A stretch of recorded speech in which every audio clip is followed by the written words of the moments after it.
We're interrupting a regularly scheduled program. We are here at the Moses Lake Irrigation District. This is Kelly Ryan with iFiber Channel 1 News. We'll be going live here momentarily.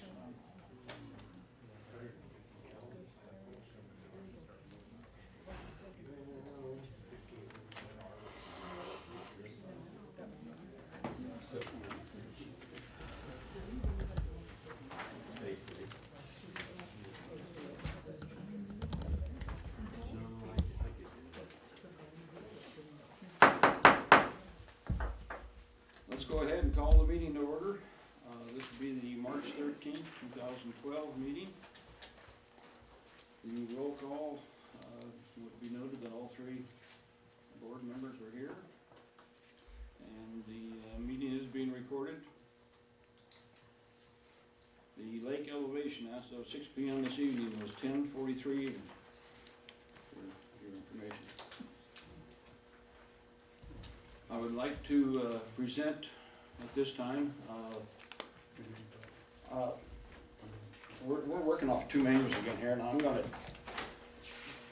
know what the heck, which ones of you guys in the audience got it? Have you got anything in the audience? 13. Julie, I told you I'm going to work off this menu and not something that you put together for us. Please address the general manager. What? Please address the general manager. Okay. It is my job to put the agenda together. Kurt? It's in the policy. Follow the policy. It is not, when I give you a direct order here as far as this going here and being my agenda for the night, and you come and you totally change it, I am not going to allow that to happen. We went over this the first meeting, we passed it as to how it was going to be handled, and you are still trying to push your agenda. Point of order, Mr. Chairman. What's your point of order? We have a governance policy that we have to follow. And the agenda that we have before us this evening is the agenda that has been approved and utilized for several years. It is true that in that plethora of things that you changed in the very first meeting, 30-some in total, one of them had to do with throwing out a bunch of things that come on the agenda. But I asked you that very first meeting if you were familiar with the governance policy. And the governance policy says that these rules can be amended or new rules adopted by a majority vote of the board, provided that the proposed amendments or new rules have been introduced into the record at a prior board meeting. So that has to be done and then it voted upon. And by a prior board meeting, you're referring to a 2-week gap, or you referring No, we can't call those continued meetings that you ran for 3 weeks as 3 separate board meetings. They were a continuation. Right. So we had to have a reading at one board meeting, which would have been January, and then at a subsequent board meeting, it has to be voted upon. Well, it hasn't been done properly, so that's why they're still following the agenda as established before. They're doing everything they can to make sure that it is not done the way I want it done. Mr. Chairman, you're not in charge of establishing the agenda for tonight's meeting. I think I am. No, you're not. Read your governance policy here. It's up to the general manager to do that. You provide him with the information that you want on the agenda. I provided that. And he then draws up or drafts the agenda for the night, and that's exactly what he's done. Well, if you've got the other agenda out there, then that's too bad. We will be using my agenda. So, do you have the second one? Or they gave you only the one that they wanted to give you?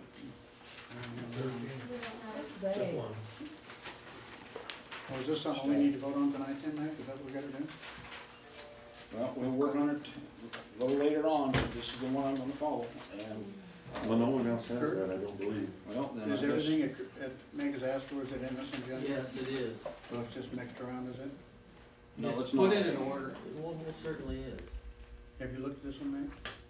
I've looked at it, and I told them I wanted to have in this order and not go back to the same thing that we've been going here with the agenda items, the non-agenda items. I wanna go with the old business, the new business, and do it, the way Robert Rules of Order say that we can do it. And that's exactly what I Here they alluded get called on. I just explained to you what our policy says, and you took an oath that said you would follow the policies of the district. Now, if you don't like something, you don't have the authority just to change it on a whim. Ron, we You cannot do discussed that. that, we voted on it. Did you not hear what I said a minute ago? Did you not hear what read I it said? to- We to- voted I on read it, we out of here. passed it. But you didn't do it appropriately or properly. Well, that's according to that. According to Robert Rules of Orders, you can change it. Wow. And it doesn't require anything other than, this thing was put together by the staff, given to the board, and they passed it, and Excuse me. it is, This was a direction from the state auditor's office and our governing, or our insurance carrier, that we had to have a governance policy. This was done way before I ever came on not board. that far. Well, do you know when? Yeah, it was in, fall of 2010. I don't know. But the point of it was, they were told that it had to be in place. Yeah. And so, it is so stated that you follow the governance policy in here, in another paragraph. And if it's not directly addressed in the governance policy, then you follow Robert's Rules of Order. That's what it says. I would like to present at this time Kelly Wallace. She's offered to help out with the taking of the minutes. It's a temporary basis at this point in time, but we'll be discussing whether she stays temporary, whether she's on for a little longer. She is the secretary for Fire District, Grant County 5, and so she does have the experience to take the minutes.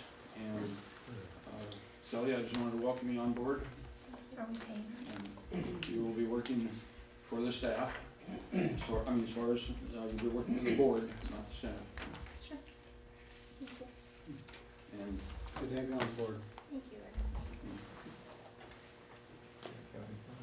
while we're introducing, we've got two other people in the audience that I would, Ron, would you like to, you're the one that probably know Well, better than I do. So go ahead. we have a letter here, and it's in order, and I think we should follow the order that has been established. We have a communication from a local attorney, The one number 12. Paul.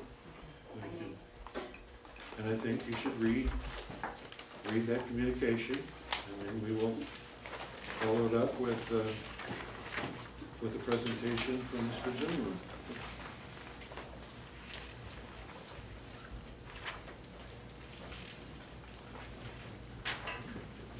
Moberg Law Firm. It's listed first on the agenda. Is there anyone? Adam Wenatchee? Adam Wenatchee? Yes, financial.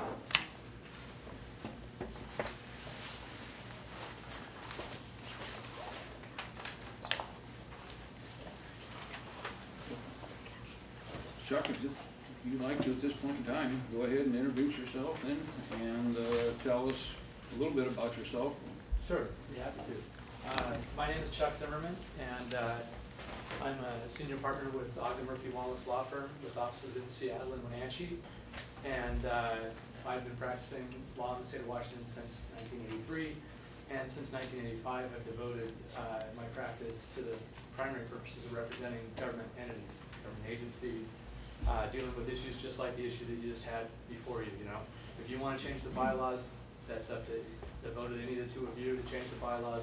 You don't have to follow Robert's Rules of Order unless you want to follow Robert's Rules of Order. It's all up to you as the members of the board. It's not a staff-driven decision, it's a decision driven by the board. We work with, as I've indicated, we work with lots of cities all across the state. Myself, I work with cities all over eastern Washington, including Deer Park, Pomeroy, Concanoli, Grand Coulee in Grant County, Cashmere, Brewster, Bridgeport, Rock Island. We also represent the Port of Chelan County. Jennifer Sands, who's with me, is one of my partners, and she does work for the Pangborn Airport and for Port of Chelan County, and also as the lead attorney from our office for the Grant County Housing Authority. That's another client that we represent that's in Grant County. I know that, and just so you understand, we're here because Commissioner Covey contacted me and said that we had been referred by other lawyers, and that's how we get most of our work. It's not really one of those, areas where you're out advertising, that sort of thing. I did overhear that you mentioned that you did speak with Catherine Kennison, who I didn't even think about throwing her out as a person, but I suspected because of their firm's representation of the city of Moses Lake that there's probably, as you indicated earlier, a conflict that I would list her as a reference without even checking with her, because we attend the same conferences. She's here when we speak before conferences where we do training for lawyers in municipal law topics. Many of the topics that we deal with are things that are on your agenda. You're going to talk about some things in executive session. We know all about the Open Public Meetings Act. I do speaking all across the state for the Association of Washington Cities on topics related to Open Public Meetings Act, Public Records Act. We do a lot of that. We do a lot of litigation on that. It's a very interesting area of the law, which because of issues on the other side of the state, we're saddled on this side of the state with smaller budgets and smaller jurisdictions, having to follow the same complicated rules and procedures that are set forth there for everyone else to follow. In addition to myself and Jennifer, Julie Norton, who couldn't be here this evening, is one of the younger attorneys with our office that spent the last 5 years of her practice almost exclusively in municipal law. And Pete Fraley, who is probably the preeminent expert on water law in North Central Washington. I don't know if you've heard of him or know of him, but you don't have to look very far to find someone who has a water law issue and that they know of Pete Fraley, one of our partners. So we did provide you with something in writing. I asked Ron, I said, should I bring something in writing? He said, sure. So I brought you all of our biographies, more information about our firm, together with the Seattle office. Our firm represents more cities and towns, which a lot of the work that they have is similar to what you do. Cities and towns in the state of Washington, more than any other law firm. In North Central Washington, we represent more than any other firm that I'm aware of, and I think I'm serving as lead attorney, I know, than many other attorneys. And we do that because we don't just do, it's not just one attorney doing all of your work.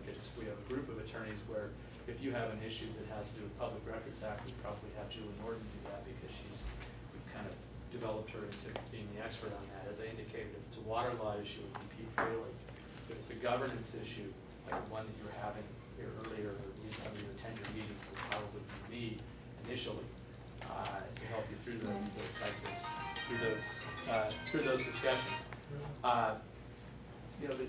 Looking at your organization, legislation was created in order to create in order to assist your organization in specific state legislation.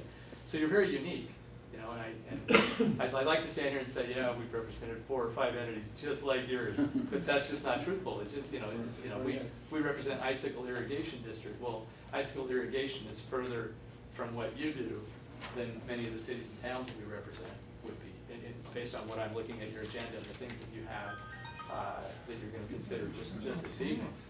So, what we'd like to do is just ask you, what do you need? What are you looking for specifically? In my conversations with Commissioner Covey were very brief, and other than, he indicated that, and I know both of your prior attorneys, and I've talked with both of them. One of your most prior attorney, Mitch Delabar, actually called me and said, hey, I suggested your name. I don't even know who he suggested it to, but he said you might could call him. I think that might have been after Commissioner Covey called me, I'm not sure.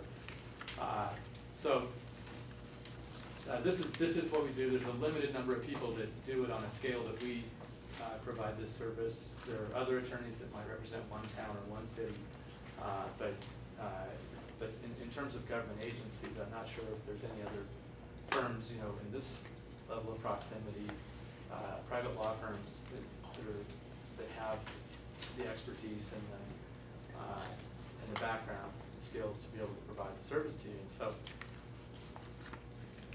whatever it is that you're looking for is kind of what I'd like to be able to respond, you know, if you had specific questions about what it is that you want your attorney to do, I'd be more interested in that than probably you would be in listening to me go on and on about other experiences we've had. So that I'd really appreciate if you have any questions for us that we could answer. Would you be the one normally coming then?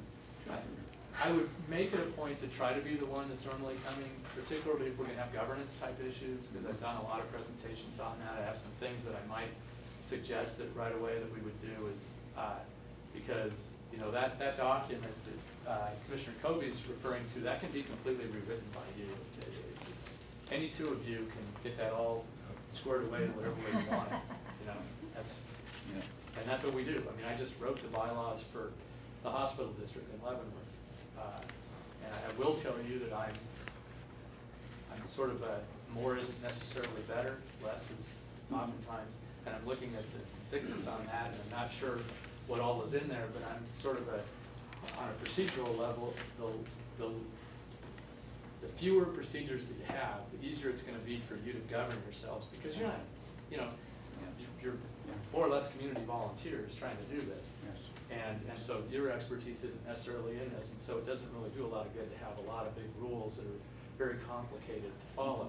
You know, it makes a lot more sense to have it be, you know, real systematic, fairly easy, something so that you can, you know, make it work. So that's what we try to do, is make the system work for you, rather than create things that would. So if we decide to do some work on that, then you'd be the guy who would help us out? I would be the one that would take that task on, yes, because of having just recently done it, actually 3 times, so, for other jurisdictions. Well, the biggest thing I think right now is the dredging project that we're working on. And we've had quite a bit of dealings with the Department of Ecology and Wildlife, those kind of guys. I've had dealings with them. I will tell you I've not been involved in a dredging project before though, but I've worked with ecology and wildlife, yes.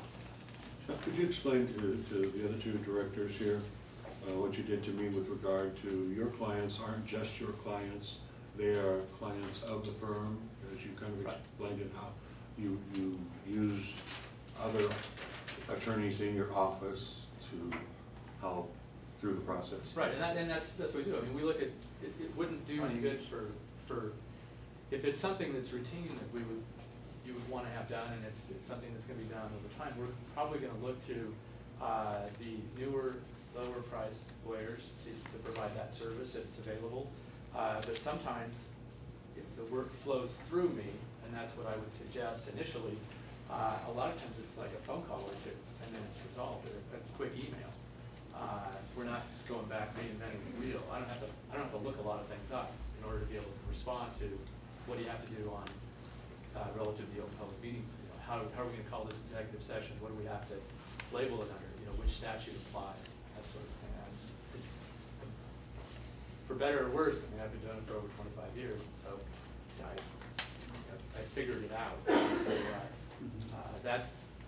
that's where we would probably go. But in terms of other people in the office, I mean, we would definitely use the other attorneys in the office to work on things. If you had like a construction dispute, that'd be probably something that Jennifer or Julie would work, you know, with me on.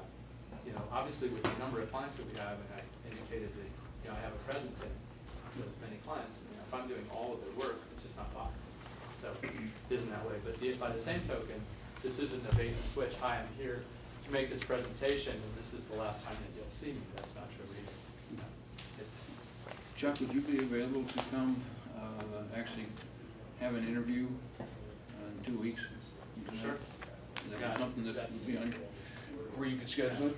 Is it, so it'd be 2 weeks from? We've got 2 people who applied here. Sure. And of course you're here tonight, and I don't know if the other person was told or not. I would assume that he was not. Otherwise he probably would have been here. But I think rather than accept your presentation and not have anything from him, that I would like to see us maybe in 2 weeks actually have an executive session where we could actually sit down, one of you for a half an hour or something like that, and the next one come on for a half an hour, maybe between the 2 of you. I will tell you, it's not a proper subject for executive session. Well, Yeah, I'm not going to be, I don't want to violate the public meetings. I have too many clients. It is not a that are special meeting. So you can have a special meeting, Yeah, well, But it wouldn't be an executive session within Yeah. a special meeting to interview a candidate for a consulting it would be, position as legal counsel. hopefully, by, what I'm calling executive session, is probably not the right word there. It's probably more of a confined between the three of us and Sure. the two attorneys then, but, Yeah. And I wouldn't want to be there Probably. when you're having your Right. meeting with him, and I would suspect that he wouldn't want to. right, exactly. That's, I've always honored that, you know, so, even though it is an open public meeting, you know. But the interview of the candidates is, if the three of you are gonna be present, then it is an open public meeting. That constitutes a quorum being at a meeting, so the interviews have to occur in that open session. And again, it's sort of one of those awkward things. Yeah, well, I would like to do it when it wasn't the regular meeting time, and I'm thinking maybe like at 5 o'clock. We can actually have one of you here at 5 o'clock, and another one come here at 5:30 or something like that. Yeah, no, it's fine, I just have to, you know, I didn't bring my phone with me, and I'm really glad, 'cause I probably would have gone off too, so I can see my wife, Yeah, that was blind, shut so it's like, you know, 'cause it's not uncommon to get a call like that on a night like this, because there are other clients that have meetings at night, but if I check my calendar and we can coordinate that for Okay. scheduling, I'd be happy to do that, because I know you don't have to give more than, you know, 48 hours notice somehow, so. Is there any things in particular that you'd like me to be prepared to? Any detail on We that? know we got that lawsuit with the city. Well, that is a claim at this time, but I don't think. Until we actually- I would not want to talk about that right now. Yeah, I don't think we want to discuss that Yeah, at this no, point in no, time. no. So I'm just thinking if there are any particular items that you really want the attorneys that you would, the individual attorneys that you'd want to be hiring, that you want to hear from them about, then that's something that you could be prepared to do. Because this is just sort of cold, and I'm just telling you Yeah. what we do. I think the only thing that I would suggest is perhaps just maybe spend a little time and familiarize yourself with irrigation law and those RCWs that specifically relate to Moses Lake Irrigation and Rehabilitation District. And we've done some of that. Yeah, Jennifer's. Okay. Can I interrupt you for a second? I Sure, see a yeah. hand out here. Bill? Just one quick thought, Mick, it might be, would assume it's legitimate that you and Kurt meet with the two candidates and then come back and make a recommendation to the board at a regular board meeting. I'd rather it be all three of us that would make that decision, Bill. I mean, and have all the information presented to all three of us at the same time. And if it's gotta be open to the public, then we'll have it earlier than the meeting and actually hope that we can, if we do have people here, that they remain quiet and don't enter into this part of it. Just because it's a public meeting doesn't mean that it's a public hearing. Right. That's one of the Right, distinctions. right. that, They you have- know, there's a right to be here and a right to listen, but not a right to participate. And there's rules on how to address that. So, yeah. Great. Well, I thank appreciate you for you inviting us here. taking the time to and, come. yeah, and then just, should we coordinate with Kurt or with you then? Well, could you check your agenda, because that's what I've got on my schedule here, is that So it'd be 2 weeks from, 2 weeks from tonight 2 weeks from tonight at 5 o'clock? at 5 o'clock. Okay. Why don't you contact Chris here at the office? Okay, and then let's let Kurt know if we have a conflict. then we Okay, just- sure. Let's just count on it, Count on it. Yeah, and then right. go from there. because I don't think we have a conflict, so. 5 o'clock here, Very great, Well, you- thanks. You're welcome to stay for the meeting if you like, or if you, maybe you may or I'd be not. afraid if I stayed for the meeting, I don't want to get, I want to start working for you before. You don't give free advice?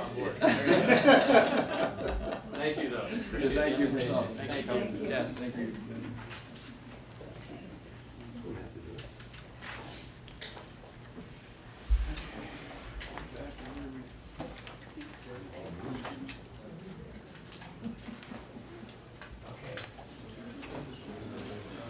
Okay, I think I've got the approval of the minutes of the January meeting.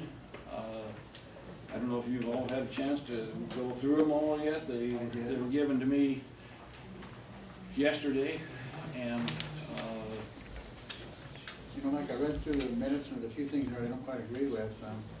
There's a few things in there where he's making assumptions of what the audience is taking in their mind. Some stuff, I don't feel it belongs there.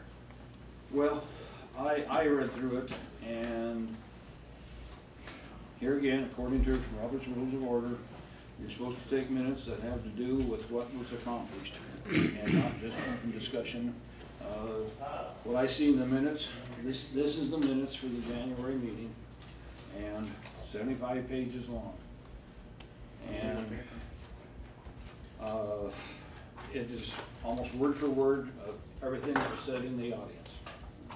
And that is not the way that minutes are normally taken. You write down what was accomplished, and that is the normal way that it should be that minutes are taken. This here is way beyond that. I went through the one that I had there, and I scratched out probably 15, 20 pages of what I felt was just chatter from the audience, and that had very little to do with the final decision. And I've got copies here. I got 3 copies here of what I scratched out.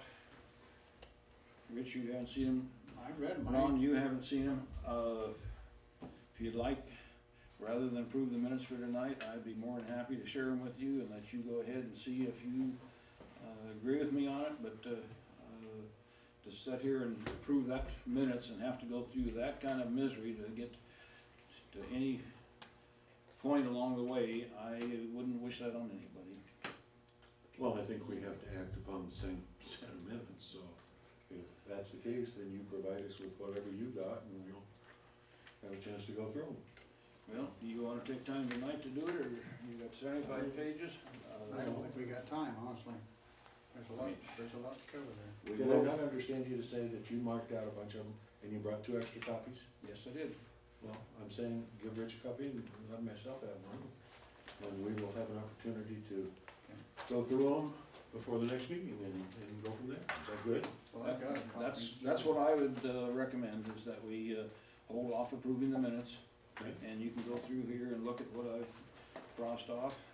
There's some pages I don't feel I crossed off near enough, but on the other hand, some of it had to do with the decision that was made, so I left most of it in there. I took, I don't know that I took any of the board's conversation off from it, but it would shorten it up, like I say, probably 10 to 15 pages, just to talk. So rather than approve the minutes, if it's okay, we'll go ahead and hold off on the minutes until the next time we all meet again, which will be in 2 weeks. Is that something we need to make a motion on, or just, we're just gonna, what do you call that? We wanna make a motion that we postpone for 2 weeks, that's Sure. Make it postpone, motion to postpone, accepting the agenda for the minutes for January until 2 week period, or you have a chance to take a look at it. Is there a second to that? Alan, you want to second it? Then I'll second it. It's been moved and seconded that we hold off for 2 weeks, approving the minutes of the January meetings. Discussion? I just think it's inappropriate to make a motion to this kind, that's the only reason I didn't Well, say. You're late now making a motion to everything. Yeah, it's hard to, If you got any further discussion, if not, then call for the question. All in favor, say aye. Aye. Opposed? I abstain. Okay, motion carried. Okay, we got bids coming up here. Kurt, you wanna tell us, as far as mobile homes go, what we've got offered at this point in time? Well, Where are you? one of the reasons, I'm on my agenda here. runs. okay, one of the reasons that I have this agenda is we have other business to take care of, and And it's not on yours. I included everything that you had yesterday. So, okay. I'm sorry, I came in here this Yeah, you afternoon. are sorry. And I said that, this is the agenda I wanted to follow. Do you, question, do you have the same agenda we do? No, evidently not, because, they have chosen to give you a different agenda than what I've got here that I asked that I run on tonight. I think You mean giving in you your the book, agenda you don't have that because you're agenda? holding me to the rules and the regulations, and that's what I'm doing. What section are we in on your agenda? If we're going to move on forward? It would be So- 5C, I guess. Four. That way the audience can keep track where we're at. Question, See? is the agenda that we all have in the audience not the agenda you have? Obviously not. If Why you- is that, why is that? He does have it, he's just going off the one he brought. I am going off the agenda that I asked to be printed up and to be used tonight. And they've chose to go against my wishes and come up with their agenda, and so I'm going down my agenda, and if it doesn't fit what you've got, I'm sorry. We will get this mess straightened out here before too long. I apologize for putting everybody here through a battle for who's gonna come out on top of this thing, but that's exactly what it's boiling down to. So we want to go to 5A. Well, I wanna go to the next thing on my list, which is bids. Can we get a copy of your agenda? Yeah, we can go ahead if somebody here wanted to go ahead and run a, Is that what you got there, man? same thing. Somebody wanna run, is there anybody here that knows how to run a copier here? Well, let me ask you a question about mine. Do you have everything on your agenda that's on this one? I don't know what they've done to that new one since I've been here. I couldn't tell you. I asked if this be, I came in here yesterday, I got the agenda that they had that's printed up, it looks similar to that right there, and at that point in time, I said, we will not be using that layout, I wanna go with the layout that I asked for from day one. And I said, I'll take this, I will go back and I will put all your information onto this. That's So not that your we- job, man. That isn't your job. That is my job. No, it isn't. That's the job of the district manager. I think Well, then he better be starting to come up with the same thing that I'm coming up with. That's all I can say. This is, I'm running the meeting and I want it ran in a certain way. It doesn't, come up with the ideas of how you think it should be ran. It has nothing to do with how I think it should be ran. Well, it is, obviously it is. May I ask how the governance policy says it's supposed to happen? Exactly. It sounds to me like we can get We that have a changed. difference of opinion here, how the governance policy and having Robert's Rules of Orders, as far as running the meeting goes. And so, I'm choosing that I wanna run it the way Robert's Rules of Order say it should be ran. I want the minutes taken the way Robert's Rules of Order Here's says what it it should says. be taken. Yeah. Ron? Yeah, No, not right now.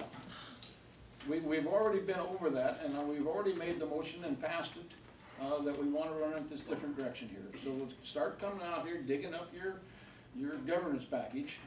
If we have to, we'll throw that portion out, and that's basically what we did there at that meeting, you can't, there's a way to do it though, and you didn't according to go the by it. governance policy. That's right. But not according to Robert's Rules No, of here, Order. listen, if I might then. Role of the board chairman or designee. Number 4, preside over and facilitate all board meetings in accordance with the governance policy, if not otherwise addressed here, the most current version of Robert's Rules of Order as needed. So it says you follow this first, and if it's not covered And here. Robert's Rules of Orders doesn't say a damn thing about that. So, which one do you wanna follow? This Well, takes the precedent. This is what we follow. Well, It we sounds made to it- me like if everything is in this here, this is in that, then we could go by mix and just jump around. And I asked him if it was, and he said he had no idea. I don't know what they've added in the last few minutes here. I don't know. They didn't add anything in the last few minutes. But I'm assuming the one that they gave me yesterday has been covered with my meetings. And why are we sitting here arguing about it, wasting Can I time? make a suggestion? Why don't we go ahead along with the mix? Kurt knows what's on the agenda, on his agenda, and if we've missed anything at the end, we'll come back to it. It's not in the proper order, but, okay, whatever it is. We'll say we have- We'll be jumping everywhere. How do you expect productive communications if you don't even follow the agenda, what the audience has to follow, Well, that is just ludicrous. well, I think you all need to, get the rules you're gonna well, I follow think in if you would agreement. find out that I told Jeannie when I was here and I handed her that paper, Julie was not where I could talk to her. I said, do not change my order whatsoever. I says, that is the agenda that I want tonight, and do not change it. And I don't know, Julie doesn't, or Jeannie doesn't seem to be here, but nevertheless, I think that was, huh? Jeannie is here? She's hiding. Oh, she's back behind there, okay. Well, Jeannie, you'd have to vouch for me that I asked that this be the minutes that an agenda that I wanted for tonight.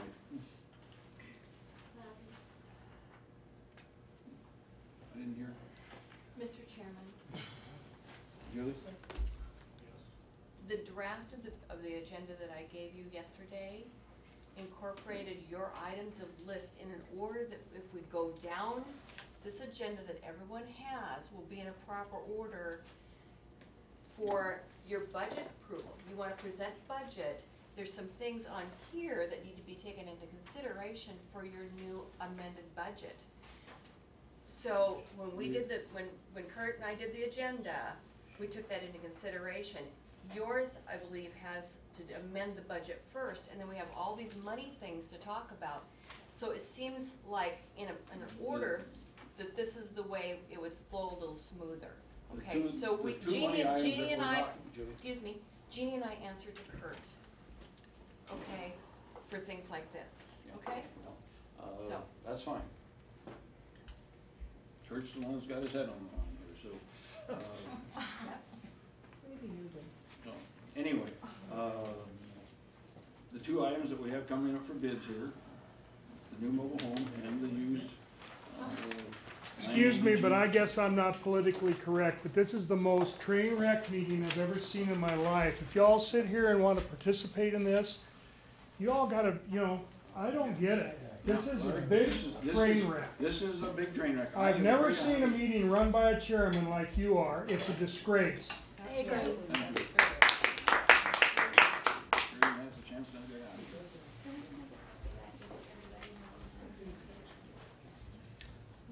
here. Y'all get up and walk out. Screw you. Oh, for goodness sakes. Hey. Oh, my gosh. What a gentleman. That's the thing I can find. And I feel sorry for you. Yeah. Right, Lydia? I agree.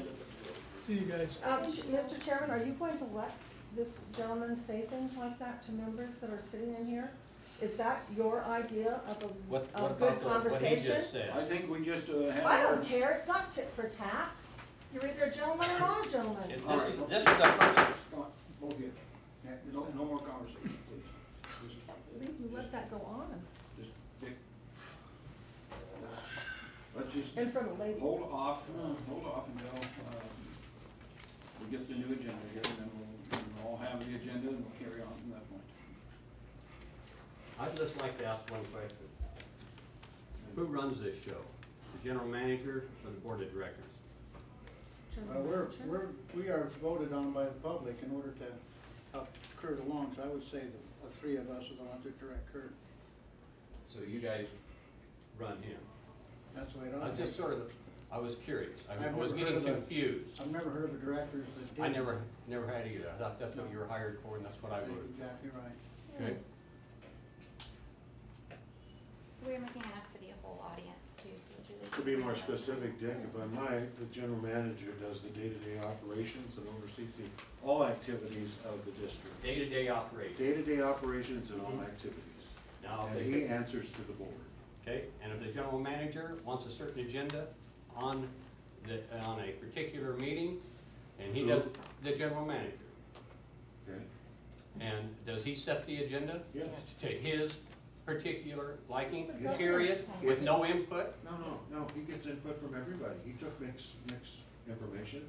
He took the information I provided with regard to Mr. Zimmerman, and he puts it all together, but that's his job. Mhm. It's not my job, it's not Mick's, or it's not Rich's. There doesn't seem to be much resemblance to what his director asked him to come up with. Say what? his agenda that he came up with, that we're looking at here, that doesn't match what, you know, is in front of Mick, that Mick gave him. He can't tell him how to set up the agenda. He does that. That's something that we can't change. Oh, then now we're back to who's running this That's show. his job. That's what it says. That's his. You're wrong, Ron. Ron, I'm not. That's what it says. The chairman sets the agenda. No, he does not. Yes, he does. No, absolutely not. Let's all set aside here until we get the new agenda.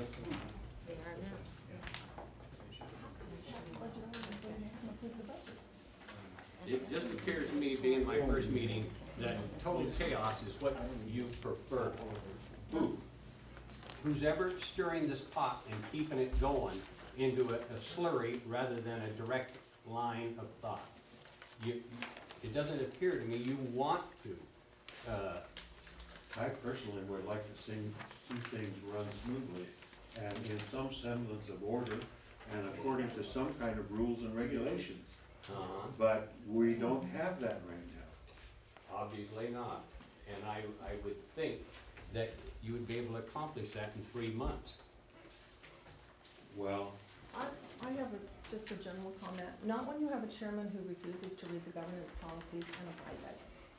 Well, it's up for us to make those governance policies look like we're gonna go back in and fix it. To allow someone to run it in an individual manner. To allow the directors to make up that. It's up to us to do that.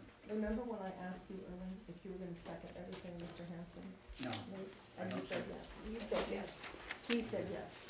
oh, I don't, I think myself, thank you. Okay. We've all got the agenda that we're gonna follow tonight in front of us? no.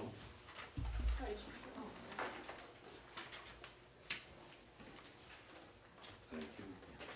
There's no place for us to go. We are now on the item of bids, and we have a new mobile home that we're looking at. We've got 3 different bids that have came in on that. Kurt, do you wanna tell us what we've got there? Yeah, let me find my, I think I'm under C.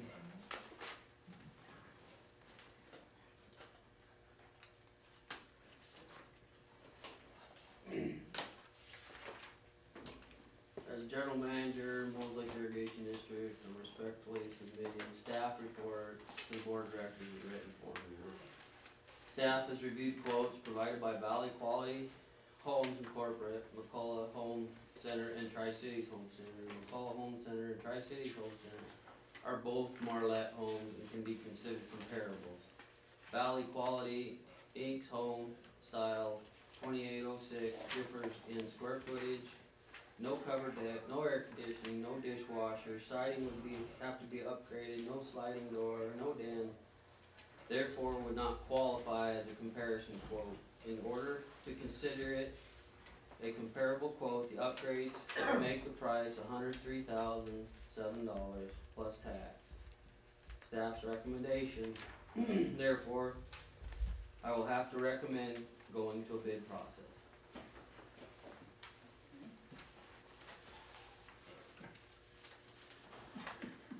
I thought we put a maximum number on it and sent that out and let anybody either come in at it or under it. They have to be comparable homes, and they're not. We have 2 out of 3. That's what I just stated. Well, I went You down. can't have an egg and an apple and call it. Well, So, that's all I'm stating. okay, but I'm saying, if we have $80,000 and we pick the one we like the best,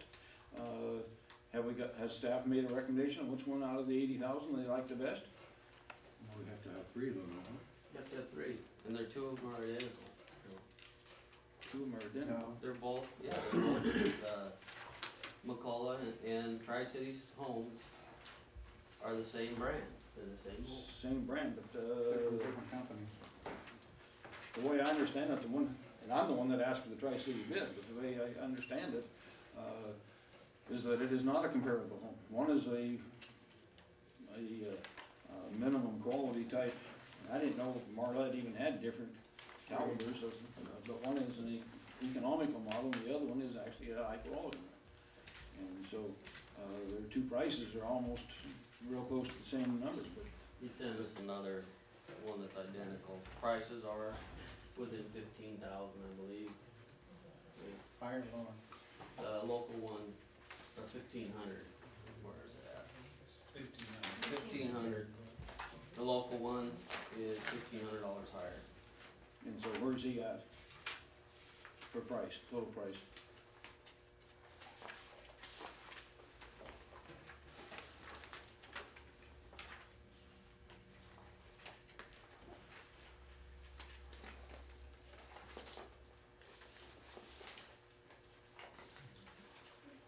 Valley, 106, 78,409. Okay, yeah. And that is the Tri-City ones, and that is the one that I found out is the value addition. Well, I've got two of the same in my book, And they're not the right ones. You have two different ones? I got this one here. Well, there should be two of them back to back. Are they the same? Looks like you got two of the same one in there. That's what I ended up with. Should have been one different one. It was $1,500 more than this one. So,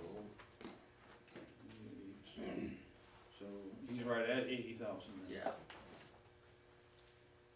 But this is the value addition, and the other one, that I understand was coming from McCulloch's.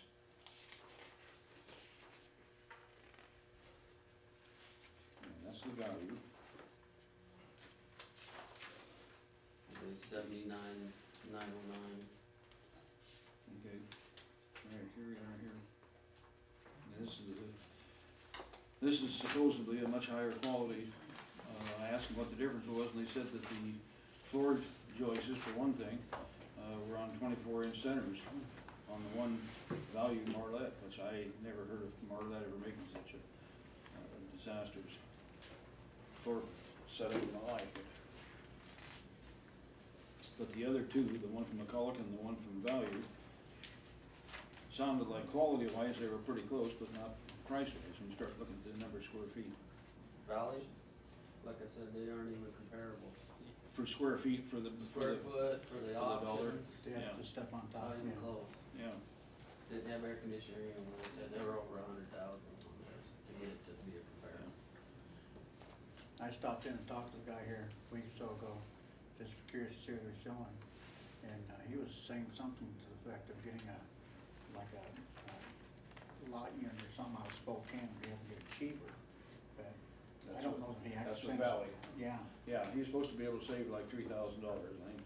Yeah, we got there, he couldn't come up with anything that was comparable. He Okay. could save money, but the other ones are offering the covered deck and the sliders and the den and all that, and air conditioning.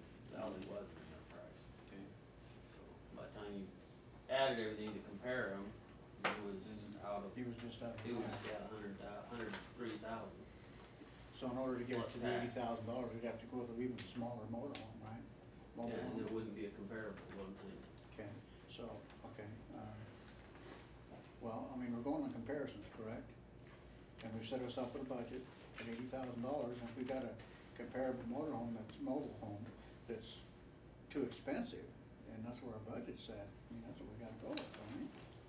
Well, I mean, we're not just gonna throw the chicken out of the water just because we can't find two exactly mobile homes. well, it looks like for square feet, for the dollar for the price per square foot, and the quality of the home, to me, it looks like McCulloch's got it. I don't see why going out for bid here, we're gonna get anything that's gonna be anything different from when we've already talked to them and told them what our number was. I'm just giving my recommendation and follow the regulations and bidding process, so. Did you actually go down and take a look at them, Kurt? Well, I looked at them, I don't have anything against them, Okay. any of them. Did you like I'm it? just, yeah, The McCulloch one, you know, the one I liked about the McCulloch one was the fact that they had the office right there in the front. the den. Yeah, and so that, you know, if the guy's using that to entertain, you know, our public, he doesn't have to run through his house to get him to the office. where the other ones looked to me like it was kind of backwards. You'd have to go through the living room or through the back of the house to get to wherever the office would be. And so it looked to me like the McCulloch one was just more ideal setup for what we're wanting to do. You know, it had a nice porch on the end of it that if we used to have it sitting out over towards the lake that he could sit out there in the evenings and keep an eye on the park. It looked to me like it was set up the best. And the pricing would be about it.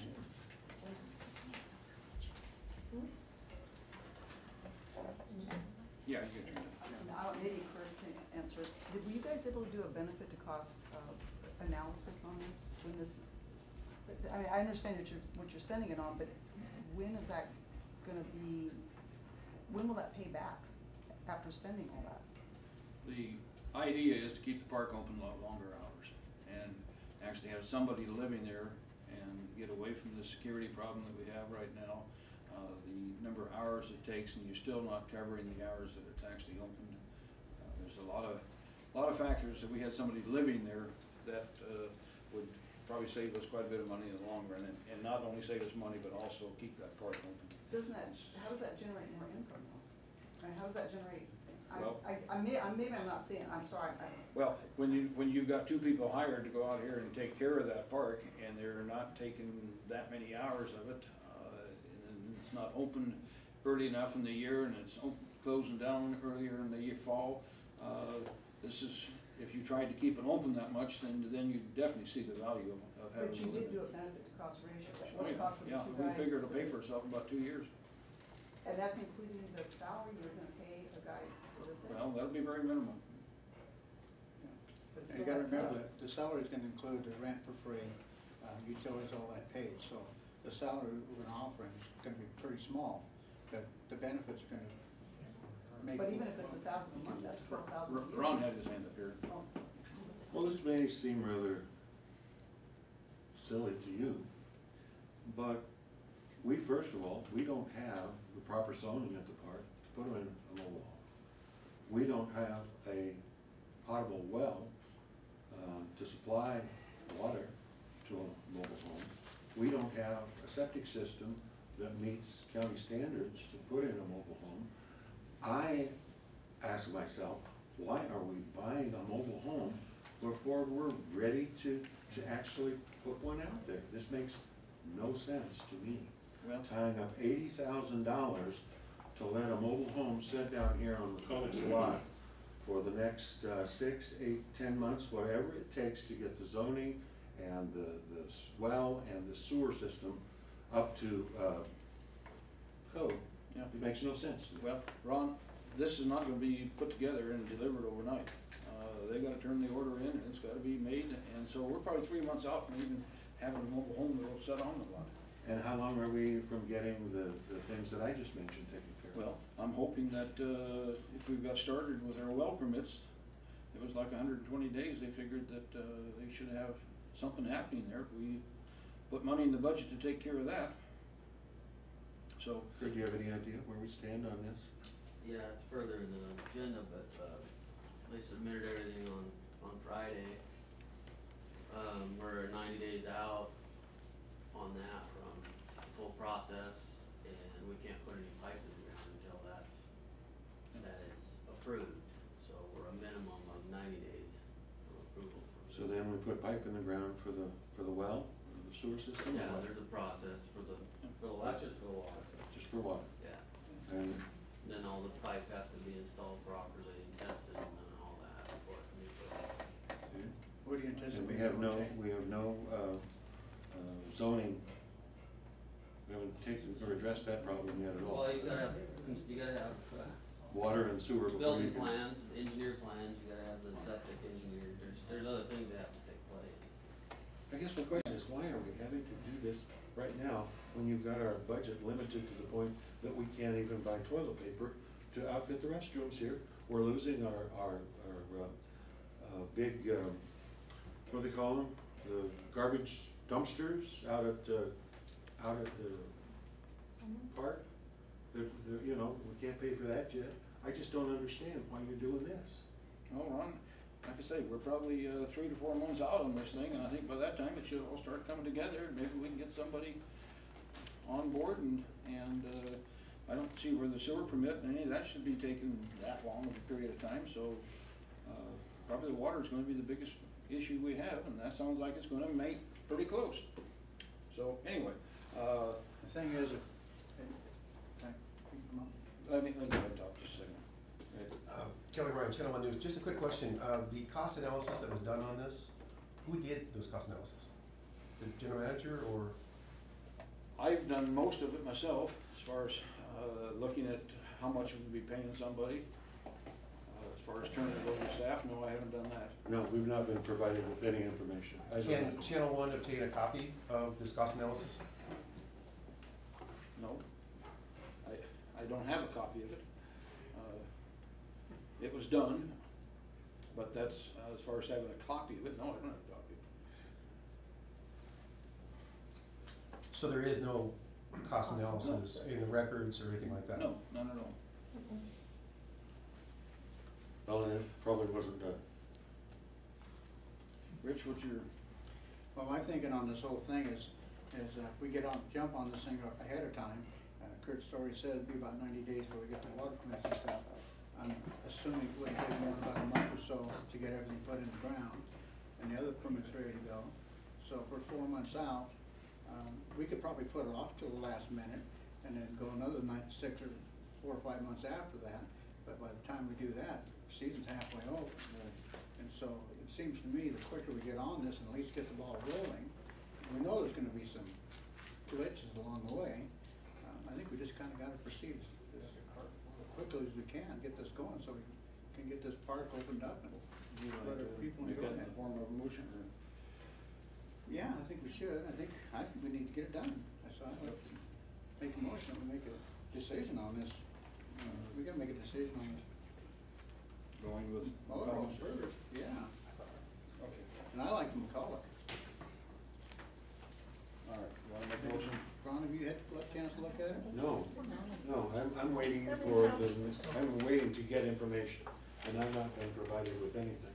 I understand you've gone and talked to some of these people, I've been told that, Yeah. and apparently now you've gone and talked to them. Yeah, and Normally, we asked everybody to go and talk to No, them. you didn't ask me to go talk to them. I was saying- Normally, that information is provided through Kurt, so if it's not been provided, then I'm gonna ask Kurt, where is it? I don't know. Where's what? This information, so I can look at these different, okay, where would I find it? Tab number 5, according to the 5C. agenda. Okay, 5C, thank you.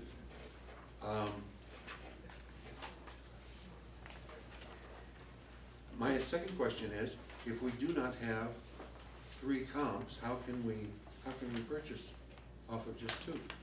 I think we have 3. Just one of them is just out of sight. One of them is Beyond our- one of them is not the same quality as the other ones. That's what happens when you buy homes. They're not gonna be identical to each other. You're not gonna buy a Chevrolet that's the same from 3 different dealers or anything like that. You're buying different models, different sizes, different shapes, and different people that wanna have different margins. You can ask for a Chevy Impala, and you can ask from 3 different dealers with the options you want on it, and they'll give you a price, Right, period.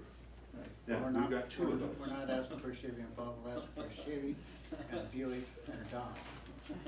They're not the same. Then you ask for a Chevy, a Buick, and a Dodge, but they gotta be comparable, And that's what we've got. but they're not. So that's what I'm saying. I don't know how you can do it. Well, we haven't got it. Rich, do you wanna make that the form of a motion? I like to make a motion, we buy it, but trailer home from McCulloch. I like their motor home. It seems like it's gonna fit our needs more than anything I saw. And he took me around and showed me several motor homes. And that's a mobile homes. That's the only one that made any sense to me. All right. I will second that motion. And to repeat the motion, it is that we buy a mobile home from McCulloch Home Center for the price of $79,846. Now we'll have discussion. I owe Kurt an apology. Kurt, if we'd have been going off of the proper agenda, I would have been looking under 5C. This one that Mr. Hansen has provided us has no correlation to anything in our book. That's why I didn't know that I had it available. So, my mistake, not yours. Yes. I have a question about, is this person that, whoever it is gonna be in this trailer, is this gonna be an employee of the MLIRD? No. It's gonna be a contract person? Right. And how are you gonna go about determining who's gonna be this contract person? Interview? So it's gonna be something that you're gonna run in the local paper for a job contract, or is it, Probably, yeah. so it's gonna be open to the public? It'll be open to the public, right. It'll I be mean, open to the yeah, public Yeah. for this position? We have nobody in mind at this point in time that I'm aware of. And so, this will be something that we'll be looking at as far as who can fill the spot and do the best job and do it for the right What will be price. your criteria for who can fill the spot and what would be the best job? Well, How about a family, a young family? well, we're hoping that, if they have kids, it'll be very minimal. That's one of the things that we don't need is a bunch of kids running around the park there that. That's what a park is for. Well, that's true, but not with the liability that they may get run over if they get too wild there. So to make, Anyway, to be that's- clear, this is that's- not gonna be an MLIRD person, it's gonna be a contract person. Right. And you're gonna give them free room, and board, and utility, when you're gonna pay them a small stipend. That's the plan this time. Okay. And that's gonna come out of the budget that we have here. That will be coming out of the security part of that and hopefully, minimal amount of wages that we pull, yes. Well, have you determined any, when you say minimal, are you talking 100, 200, 300, 4,000? I don't know. I'm guessing 1,000 to 1,200 bracket per Okay, so month. if you're looking at $1,000 a month times 12, that's $12,000 a minimum of a year just to pay an employee or a contract operator. And in your cost analysis, to buy this equipment and to buy all the permits and do your septics and your waters and all the stuff that goes in there, have you put together a number that shows exactly how much the whole project is gonna cost? Because I can tell you right now, this $80,000 is probably only a third of what you're looking at in a project. Oh, I don't think so. Well, Not in a mobile home. you still gotta do your water and your You don't septic. come along and say, hey, we changed our mind in a mobile home. Well, is We're there, is getting there, off the is there a subject way? here. Our discussion is on purchase of the mobile home. We're getting way off bounds here. Well, And wouldn't that be part of, if you're planning on doing something, wouldn't you have some kind of a cost sheet showing what it's gonna be, and we don't have that? yes, no, you do not have that. Is that anything that will be forthwith in the near future? Probably not. Okay, thank you. Yeah. I think you're wrong in guessing that's gonna cost $160,000 to put a mobile home up there. No, he's saying 240. 240,000, okay. I don't think it's gonna cost, yeah, that's with the mobile home.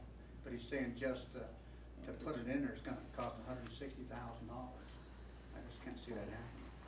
Well, I'd be curious to see, because you don't have any numbers, and I'd be just Well, I wondering how think you that's came at a number. That's kind of a high number, That's better than no number. extremely high Okay, number. that's But can we just know the number? What do you guys We own the project? property. 100,000? I can, we have a total figure for developing that mobile home of 90,000.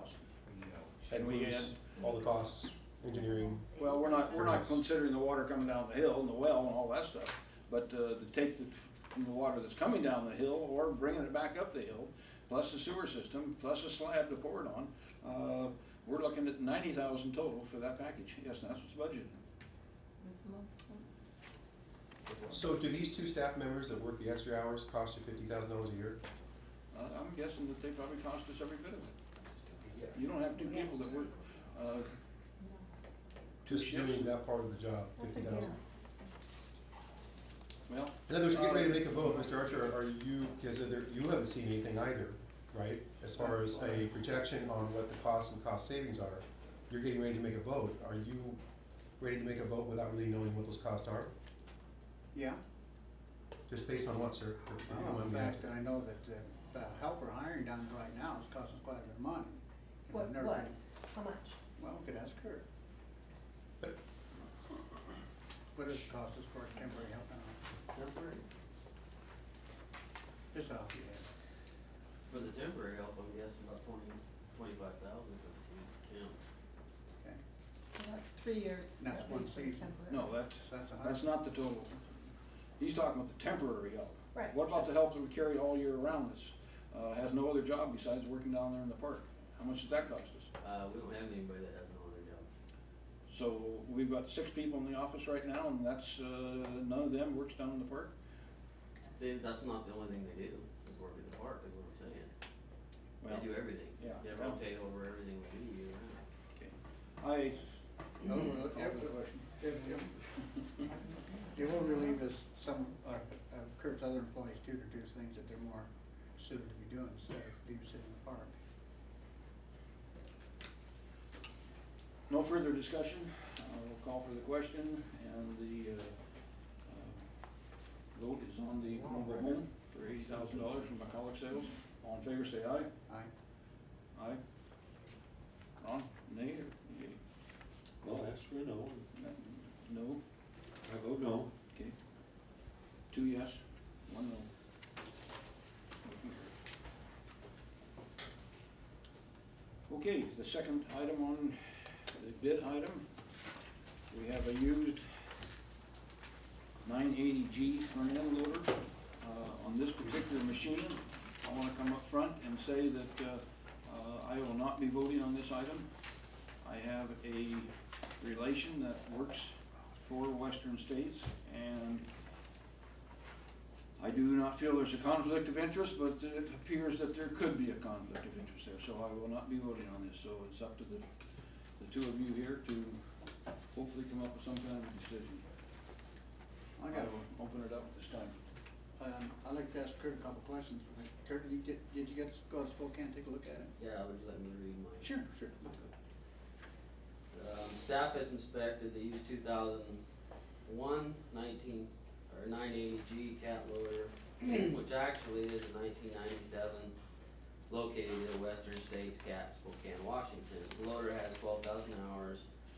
Due to sidewall lacerations, the loader has sidewall repair bands on both sides of all 4 tires and has required work on the final drives, and hydraulic pump was rebuilt.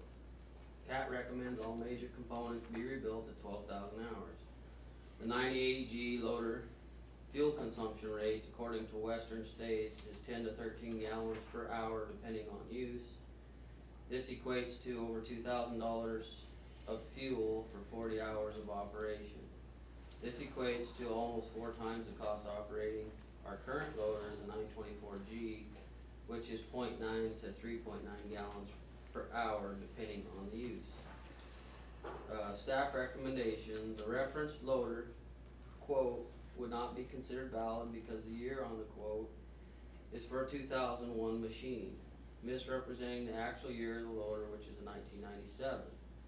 We do have the comparables, or we do not have the comparables. I recommend going to a bid process, if desired, is to purchase the new loader, even though the asking price may appear to be within reason. I also respectfully recommend that we keep the 924 loader for our everyday uses as a multi-purpose and affordable operating machine. Okay, Kurt, can I ask you a couple questions? Sure. The bucket on the same, how much bigger is it than what we have now? Well, there's no comparison. So it'll pick up a whole lot more, move a whole lot more, you tell me? Yeah. So, will it benefit us on the dredging permit, this dredging and that stuff on it? Would it help us out? Is it more efficient than what we have now? No, it's not. Depends on what you're using it for.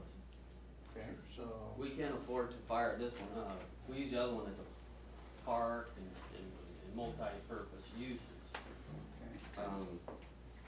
If you're comparing it to what we have, they're both machines are used for 2 different purposes, so I don't know what you mean more efficient, depends on what you're using it for. Okay. If we did in fact get a permit to get into the lake, I would say you're not gonna put our 924 in the lake. That's no question. So a speedy thing. So, Well, that'd be like putting the dredge out there. Okay, point of order, Mr. Chairman. Yes, sir. You have to, actually, you're supposed to leave the room No. under this circumstance. No, excuse me, let me finish. Okay, go ahead. When you indicate that you're abstaining from voting and taking action on this, it is, according to Roberts, you get up, you leave the room, you turn the gavel over to your vice chair. And I wasn't gonna say anything as long as you didn't speak up. But now, if you're gonna intervene and become a part of this discussion, then I'm gonna ask you to leave. No, Ron, you don't have that right to ask me to leave. Robert's Rules of Order says I do not have to leave the room, and Robert's Rules of Order says I can even vote on the damn thing if I want to. Not if you I do declare not a have to conflict. abstain. I do not have to Not- leave the room. Not if- I can vote on it even if I want to, even though I have a conflict. So don't sit here and quote Robert's Rules of Order to me, saying that I gotta leave the room, because that is not the case at all. Don't do it to me. Anyway, I'm trying to stay out of this thing, and I will, stay out as much as I can. But, when you're talking about different purposes out here, we're looking at different machines, and I'll drop it at that.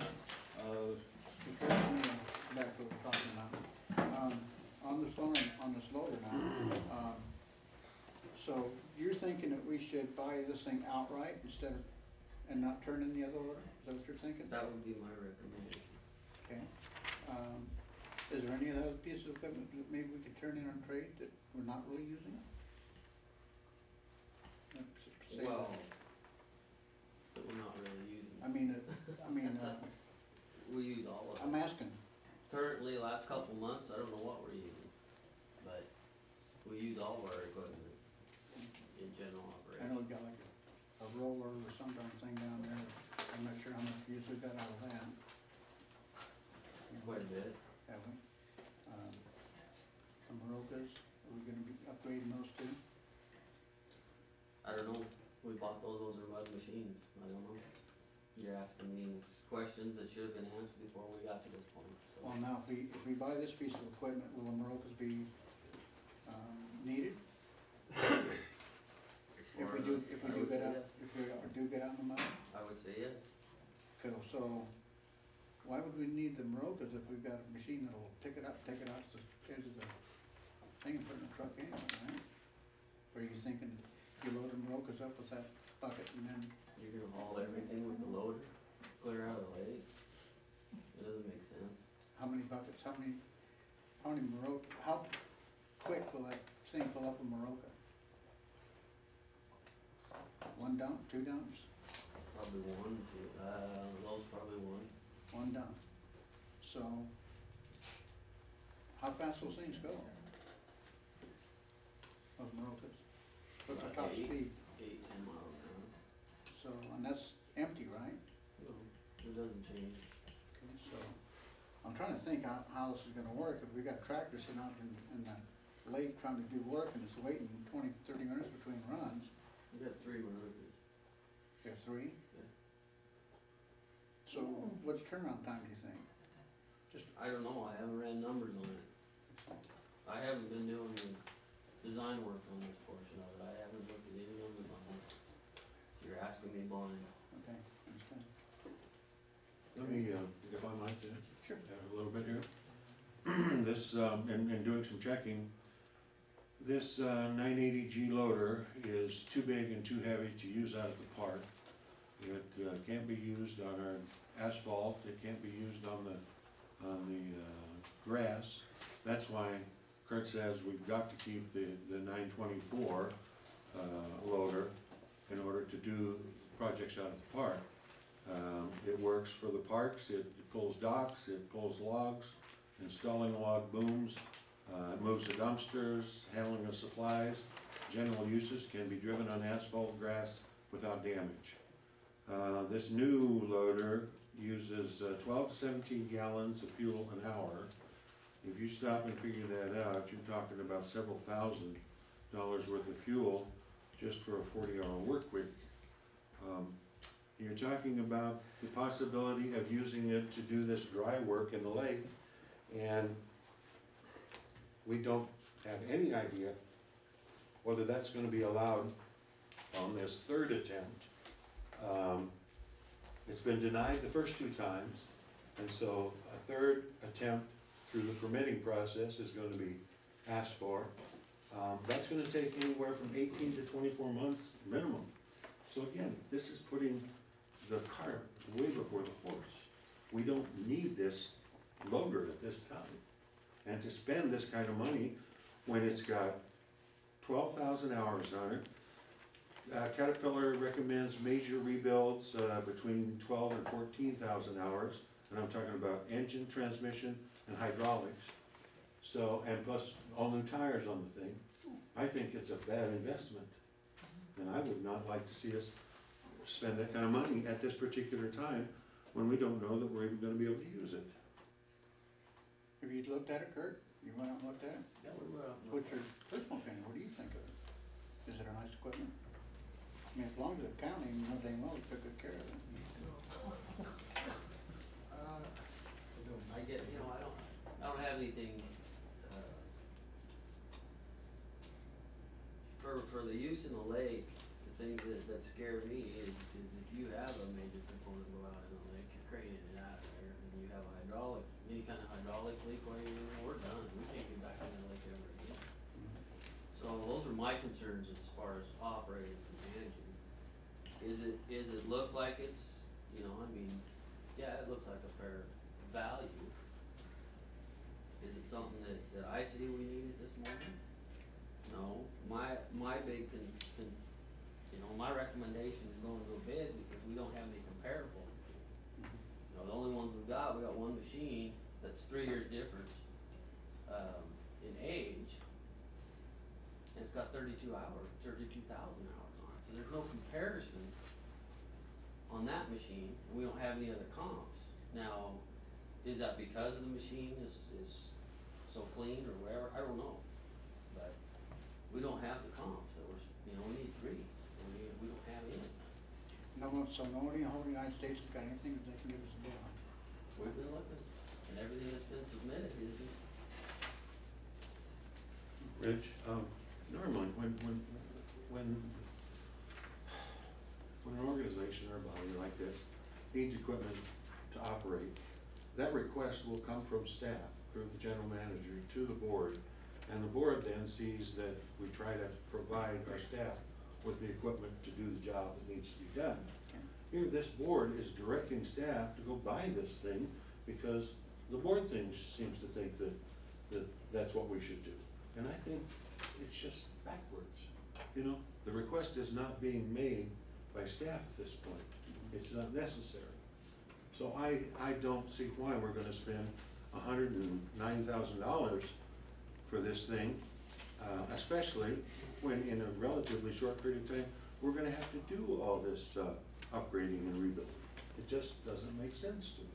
Well, I mean, just because the factory says you gotta do it, doesn't mean it necessarily has to be done. I mean, we got over an oil spill that all the agencies on our dredge went sunk, and they didn't tell us we couldn't come back and dredge again.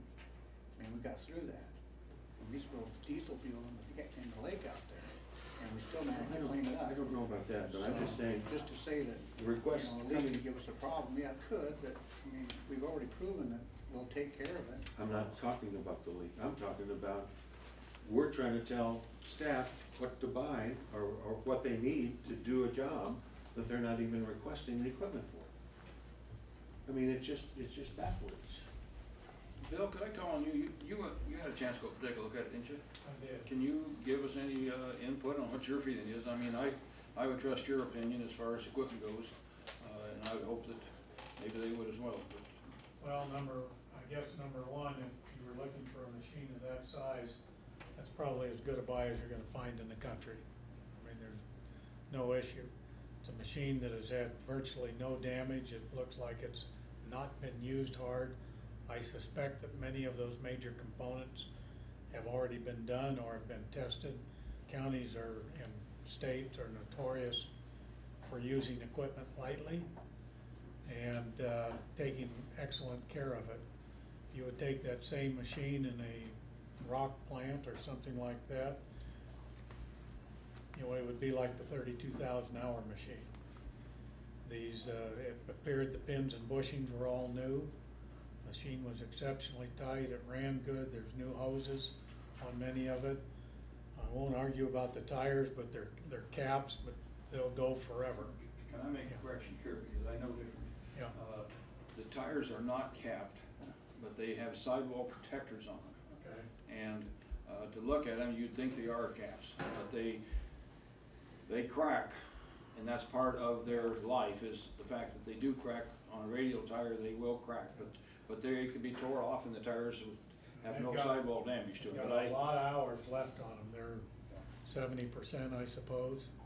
You know, and if you're, and I know, Mick, you're aware, those tires are phenomenally expensive, but those tires will go for a long, long time.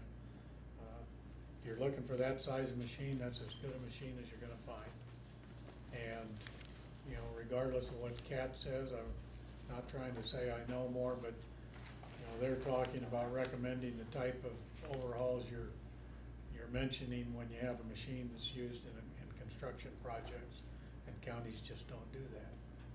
You know, that looked like it probably been used in a county pit, no doubt, you know, loading sand in the wintertime, those types of things. It's just not been used hard. Well, I Yeah. take what you say to, and I respect what you say, because I know you know what you're talking about. I guess my question would be, do we want to just go buy it because we want to buy it, or do we really have a need for it?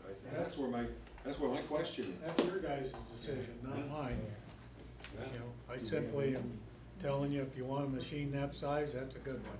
Okay.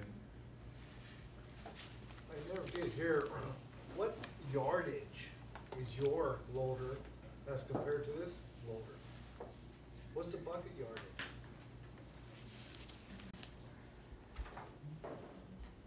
Your loader's probably what, about a third of a yard, and this one's what? No, that's not that small. Two and a half. It's 2.5 or 3 to like a 6.5. That one is rated 7.5, with the 7.5. lift that it's got on it. So, I mean, you're talking more than your machine there. How long does it take to load your trucks as compared to what the new machine that you bought? Well, that's not relevant. That's relevant because that's a consumption of the fuel. The big machine can pick up quite a bit more material and load it in one shot. But we're not loading trucks with our 924. And that it wouldn't be used for the same thing. That's what I'm saying. I see a piece. I'm not arguing that point. Yeah, I see a piece of equipment like this, it's in top-notch shape, and I'm thinking, you know, if we can get this thing going, and it's gonna, and I'm certain it's gonna happen, that if we don't get on this thing and get it done, buy this piece of equipment, we're gonna be in trouble. It's gonna spend twice as much.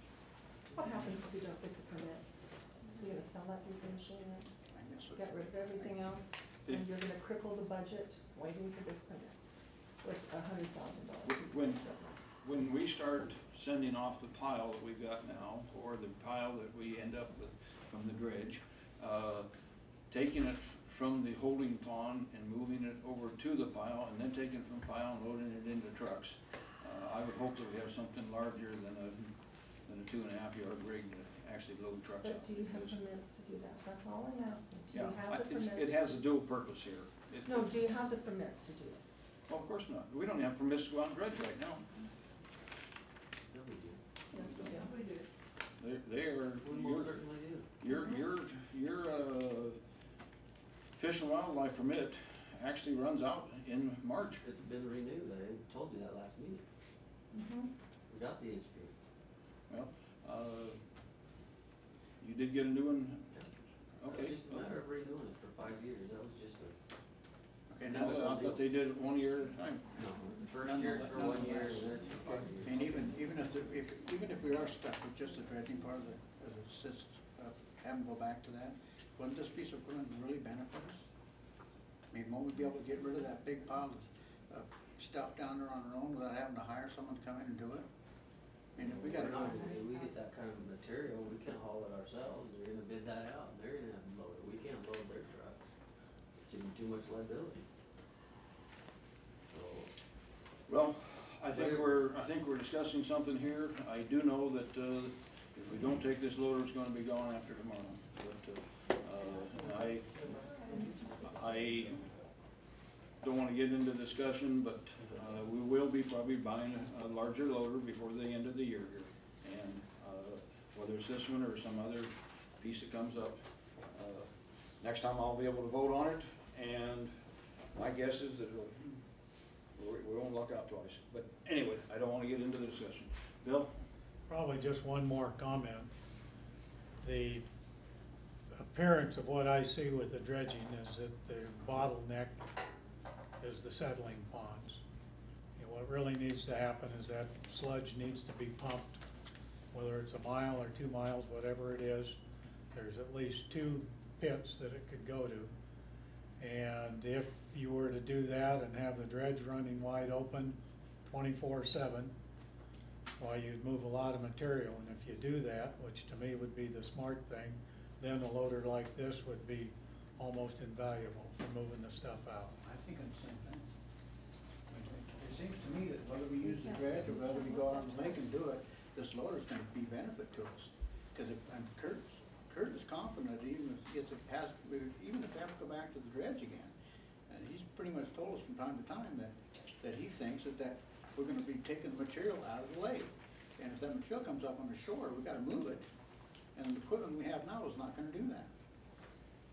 I guess I misunderstood. Kurt, were you saying that to move that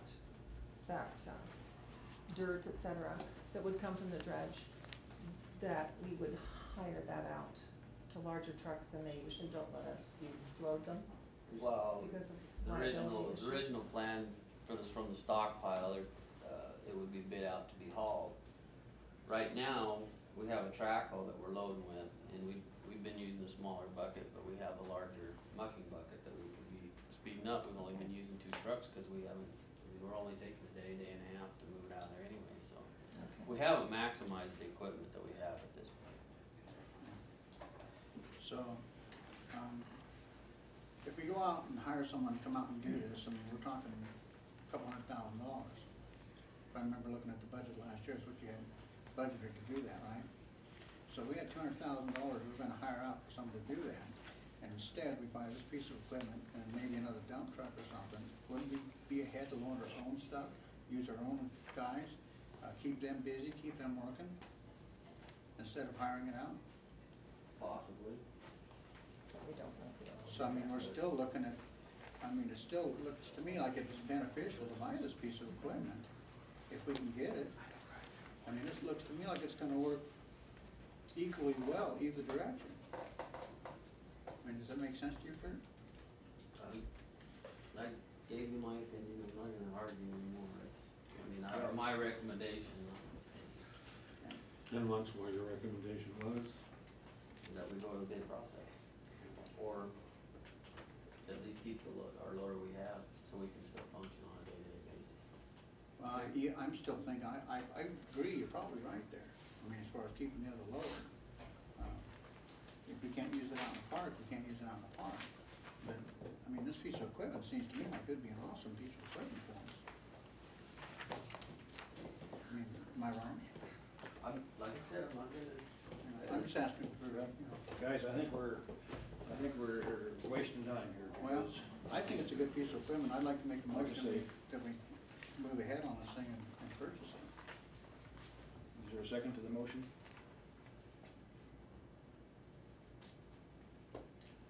Dies for lack of a second. Okay.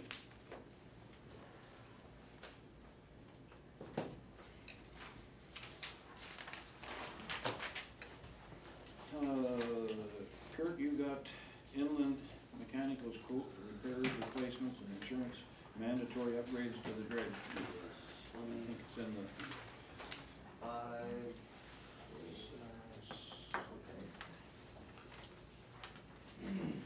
Ellicott 370 dredge was purchased by MLIRD with a What page you on, Kurt?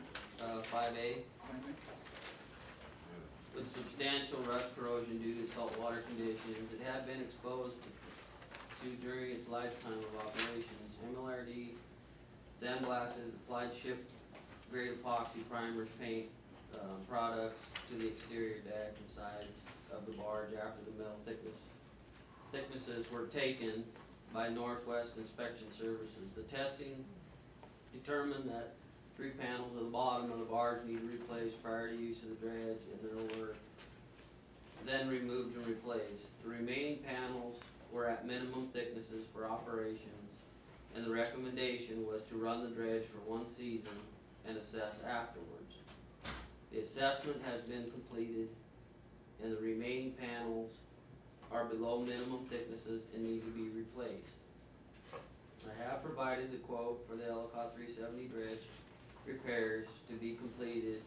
Inland Mechanical at this time is the only one that has provided for us. We're still waiting for Pacific Northwest Mechanical, which are the 2 on our small works roster. I respectfully request the budget to be amended in the additional amount of $60,000 for the dredge repairs to be completed as per MLIRD board's commitment of putting the dredge back into operating conditions for the future projects as per the Moses Lake Sediment Management Plan. Some of these repairs, if you look in here, were mandated by Department of Ecology, locking lids, repairs to the rails. There's some pump replay or the lining on the dredge in ladder due to the corrosion. Let's see, replacement of the nose winch mounts, and recessed cover pins for tripping. Well, there was, in some of that stuff, we were required to do sinking and those things, and so what I did was put together those items for the Inland Mechanical and Pacific, so they had items to give us for a quote. So we can, even though that Inland's, I think theirs is up to 72 if you add it up. Yeah, I know, so we should be able to easily do that for 60,000. We would be doing the recoating of the paint. There's a 4-stage process for primers and things you have to put on those ships, so. No, we'll be doing the painting ourselves? Yes. Okay. Now, is this gonna put us up where we're not gonna have to mess with it for a couple of years? Yeah, that would be basically a complete rebuild. So we'll be down with the, So it should last all the rest of the projects, bar any major. mess ups or something. Messed up happens, so.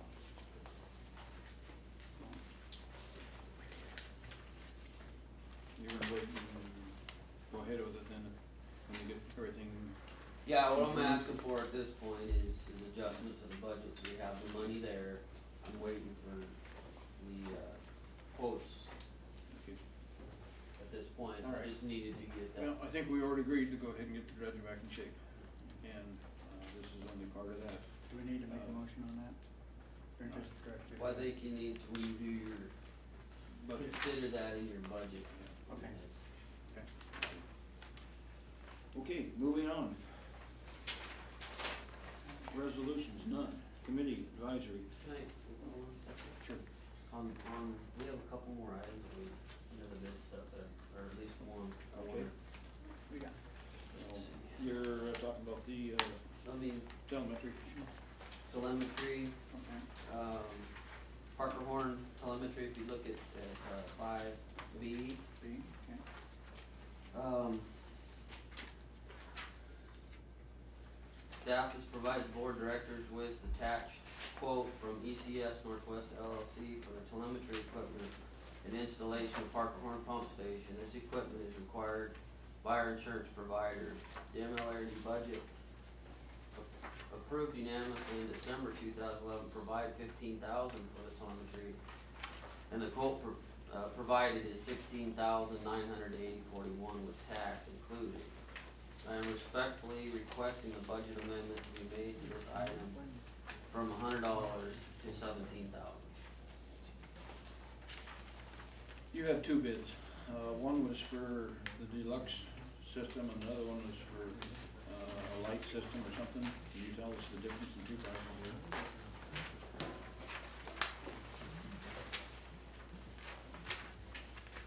Well, no, it's all one. No, I think they offered you a cheaper way to go there that staff did not want to go that direction, but I'm just curious what the bid for that was.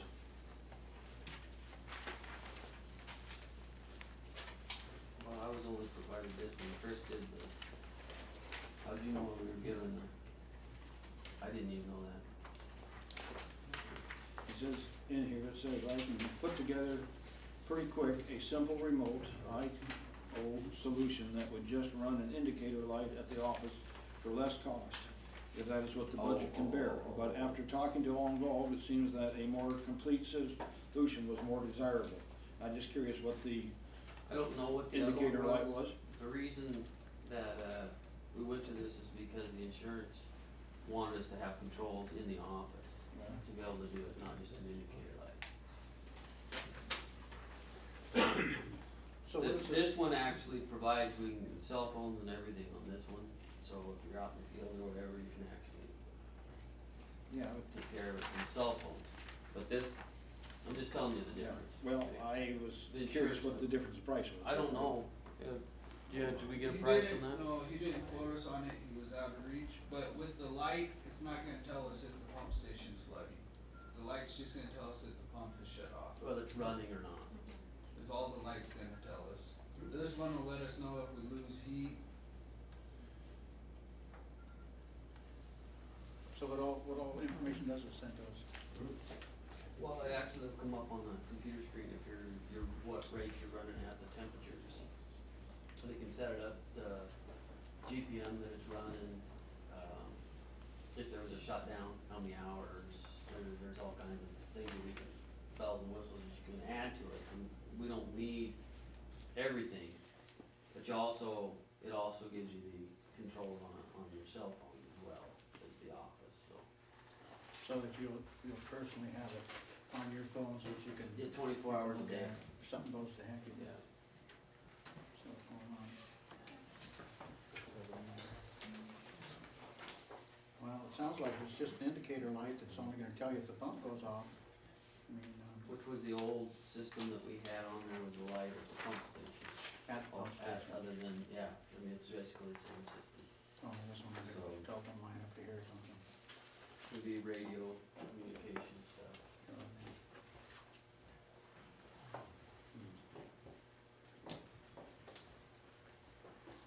How soon would this be coming up here? We need to do it as soon as we can. When will the pump be starting? Well, depending on how much mud and stuff comes in with this initial flush, we usually wait 2 weeks. Water comes in first week of April.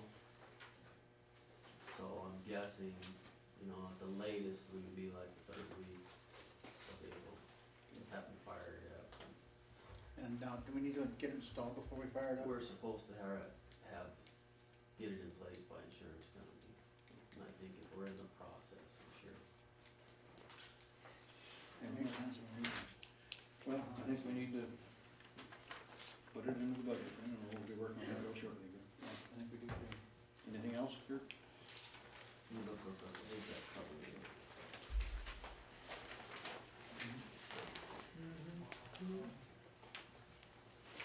That covers it.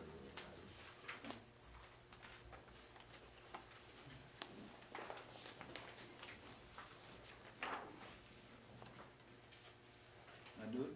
That's all the bids? Yeah. All right. I would like to move into the committee advisory reports and open it up to the audience.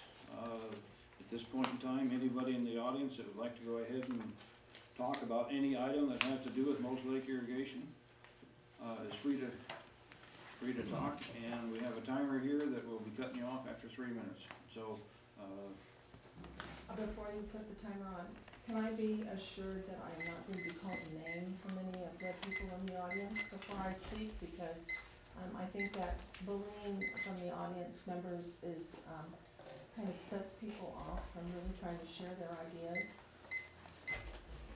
Okay. Well, my name is Karen Stalt, 186 Pelican Drive Southeast, and I consider myself to be a good citizen and a law-abiding citizen. Since becoming part of the board in January, Mr. Hansen has knowingly and seemingly without care for the district or its goals or his oath of office broken numerous laws, governance laws of the district, laws of the state of Washington, and laws that govern us as a country. Now, this is a concern to me. First, it became evident about the district, about the very first meeting that Mr. Hansen and Mr. Archer have discussed their ideas about the district outside of the public forum. This breaks the laws of governing the Washington Open Meeting Act, and the ombudsman appointed by the State Attorney General advised us to charge Mr. Hansen and Mr. Archer in a civil action. Also, Mr. Hansen was informed by the general manager and legal counsel that the budget he set for the district without any input from other board members in an open forum was in fact illegal. Even after learning the budget was illegal and being asked to reinstate it, Mr. Hansen denied the request. And last, it was made clear by legal counsel in the last meeting that Mr. Hansen could not use the name of the district or his affiliation as a director to promote legislation. That would be considered lobbying, and it's against the law for a director of the district to do so. And once again, Mr. Hansen placed himself above the law, wrote a letter to the editor, and signed it using his role as director in the signature. Mr. Hansen has shown disregard for the rules governing the running of the Irrigation Rehabilitation District. While maneuvering himself to be made chairman, he didn't take the time to become familiar with the governance laws that make sure that the people of the district are served and not an individual. I don't know what perceived injustice Mr. Hansen feels he had suffered at the hands of the district, but I do believe it has distorted his thinking and his ability to be an effective law-abiding leader. It doesn't matter that I believe cleaning the lake with the dredge is imperative, and Mr. Hansen does not, or that I believe for every gallon of irrigation water used to irrigate crops or yards, a gallon of drinking water is made available. While I'm willing to speak to those issues and be present at these meetings to hold the board accountable, what truly matters is I believe in following the law, and Mr. Hansen does not. It's for that reason that I sincerely ask Mr. Hansen to either become a law-abiding citizen or remove himself as a member of the board. You were saying at the first meeting that you think that Rich and I had... That's why I think that you came with his name attached to your vision quest statement, and he would have never talked about that openly, but you had one with his name already on it. It was very obvious. Well, let me inform you that up until I take the oath of office, Rich and I have no obligation to not talk together. There is no law saying that we have any obligation to not communicate any more than I would with Ron or anybody else. Anybody else like to talk?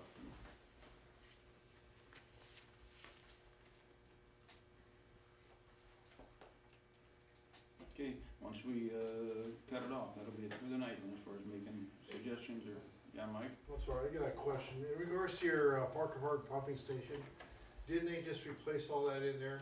And do they have a new VFD drive in there? And what brand is that VFD drive? You don't know? No, I'm not an electrician that really monitors that, that's not my main job. You're the general manager. Yeah.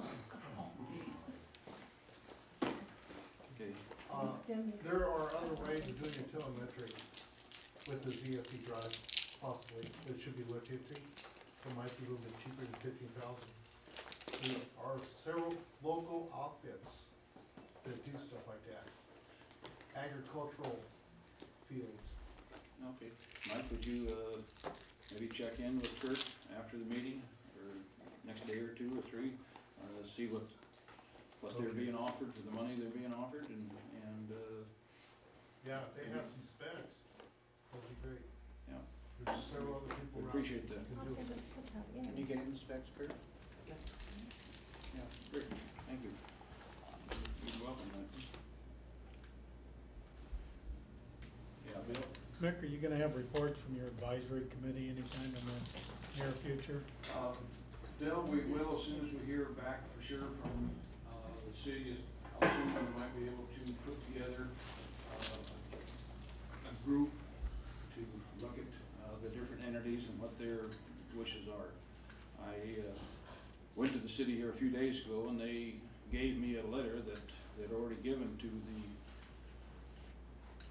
Irrigation District here, but I've heard nothing from them whatsoever about it, but I did receive the same letter from the city, so I do know that, they're at least talking to the agencies, and at this point in time, Fish and Wildlife sounds more than agreeable, to be working with us. In fact, they, encouraged that, we consider this because of the fact that it would be so much faster and, get it over with. So, it was encouraging to read what they had to write. The other ones, of course, they say you gotta go through a lot of different permits in order to get it done. So, we will be shortly probably having that meeting. Anybody else? If not, then we'll cut off audience participation at this time.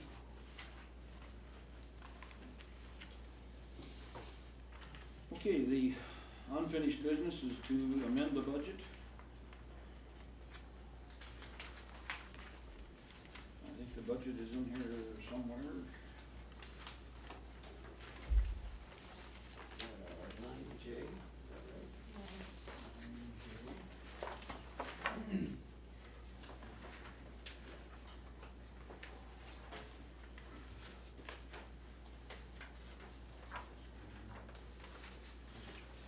Well, it's pretty well got all the blanks filled in, other than the individual payroll.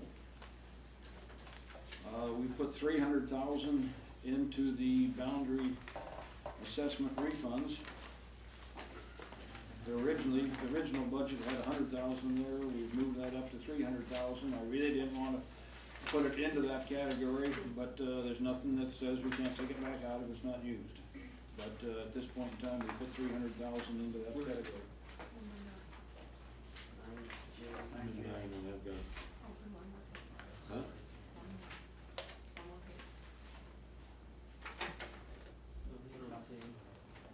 Flip that letter over.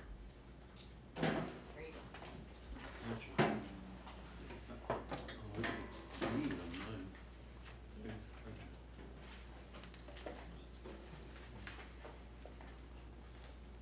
There will be areas that I can see where we will have to probably do some shifting around before we get done with the year, undoubtedly. This one is real hard to read. It's getting, every time it's copied, it seems like it gets a little worse. Have you guys got copies out there? Do you?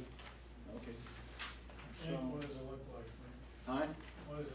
Okay, yeah, that's one. Yeah, it's, like I say, it's extremely hard to read anything here, especially the black lines that block everything out. But we pretty well filled in all the categories that we had along here. We left the weed treatment pretty much the way it was. Have taken nothing away that have anything to do with clean water in the lake. The dredging has been cut back considerably.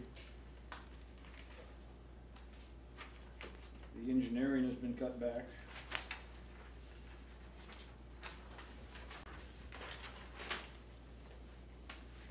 But the bottom line is still the same.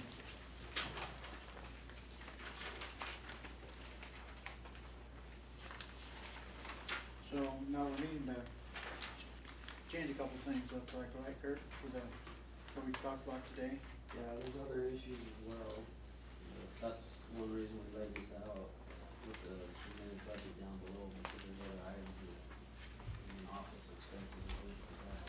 And, Okay, so, I believe Julie was prepared to kind of cover some of those items. I can.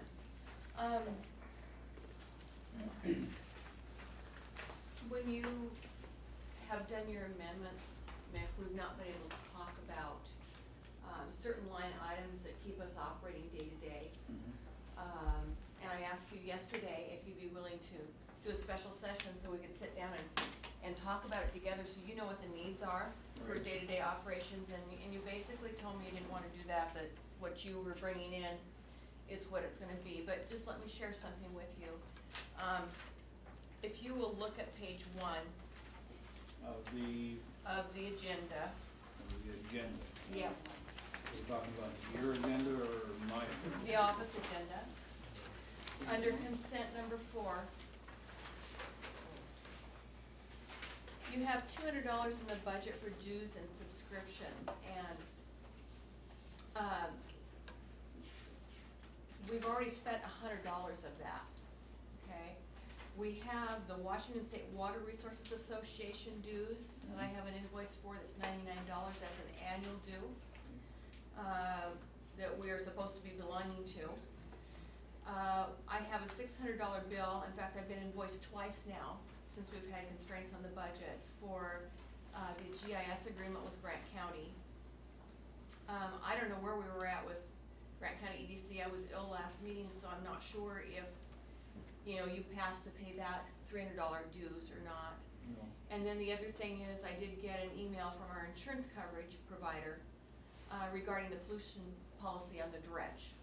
And that was $1,695 last year. I asked if there'd be an increase since we had a partial sinking. He wasn't sure. So it could be, you know, a little bit more than that. With $100 left in the budget, there's no way we can even begin to touch these invoices that are sitting on my desk. So I think those should be considered. Okay. Okay? What's the total on those, Julie? I didn't add them up, they're right there listed, right, okay? Office supplies, we were totally depleted after the election. You've got $1,000 in this new proposed amended budget.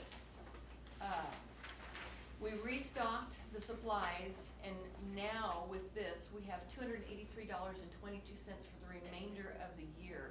That also includes the fees on our photocopy machine. I'm not sure I'll be able to pay the bill because of all the research projects we're doing and putting these huge packets of minutes or meeting notes together, that I'll be able to pay that bill when it comes in. I'm concerned about not having enough money there for basic things, and we are talking water, coffee, which we're to provide for employees. We're talking toilet paper for the bathroom, cleaning supplies. We do our own cleaning when we have a chance. Photocopy machine, things like that. So I think we're gonna fall short there real fast. The next, So give us a price that would get you where you need to be. I'm sorry. Give us an idea what it would cost to get it where you need to be. Well, Rich, we put $12,000 in the budget, and that was being tight. Okay? So $1,000 a month? For the year. If you'll look on this budget, on the right-hand column, there was $12,000 for supplies and miscellaneous for the office. Okay? That's for paying the photocopy charges and keeping things stocked around here. Okay? We did that conservatively when we put that number in there. Okay? We have a problem with Consolidated. For some reason, we've had trouble getting our mail here since the end of August on several occasions. We did not get their December invoice. So we were invoiced for December and January all at once. And when I called them and asked them to remove the dumpsters because our budget was $300 for the year, okay? It's close to $300 a month. I was told we were on pickup hold, and they would not pick up again until we paid the bill in full. And by the way, we're gonna invoice for February tomorrow. So right now, in order to be able to pay Consolidated, and that will be minus the last pickup, which will probably be $80-some. You know, I've got a bill sitting there, and it's in that stack right by Kurt when you get to that part. We owe Consolidated over $800 right now. It's gonna be close to $900 by the time we're done. And you have $300 in the budget for the dumpsters at dams. So, That's on top of the floor. pardon me? That's on top of the office budget? No, that's a separate line item on the budget. Which item is that coming out of, Julie? Well, you know, it's real hard. This has been photocopied so many times. It looks to me like it's on page 2, and probably about 1, 2, 3, about 5 line items from the bottom. From the bottom? You'll see dam, utilities, Consolidated. And it's $300. And that didn't change from your last amendment. I see it, but I can't even read the original here. Can you see what the original was, Julie? I don't know, you've copied it too many times. I know. Let me go back to, Let me see if I can. yeah, I don't know what it is, what it was. Oh, yes, I do, hold on, 3,500. hold on, 3,500, sorry. Okay. We have a problem with the shop. I've asked the boys to turn the heat down in the shop, it's 50 degrees, it's a little too inclement to work in there. It's not a good working condition because of the utility bills are coming in for more than we have allotted on the budget. Is that on I that think same that line needs- item? Gotta go to shop and I gotta figure out where that is. I'm not sure, I can't read the comments. The shop is the very bottom of that same page, and it carries Is it? over to utilities, we've got 300 for utilities. You got $300 there. It was 2,500. So, yeah, so right now our utility bill is, we have $119.52 left.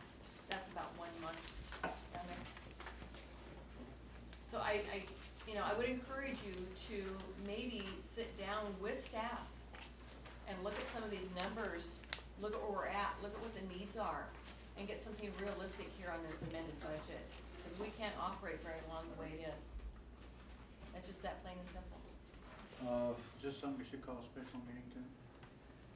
Well, we had one planned, but of course, somebody took it on themselves here to cancel that, put a big ad in the paper, and I don't know exactly whose idea that was. I think we just do a special meeting, we only need 24 hours. Yeah. Well, that's what that was before, it was 24 hours, like I say. It was very poorly handled, I thought, on the front page of the paper.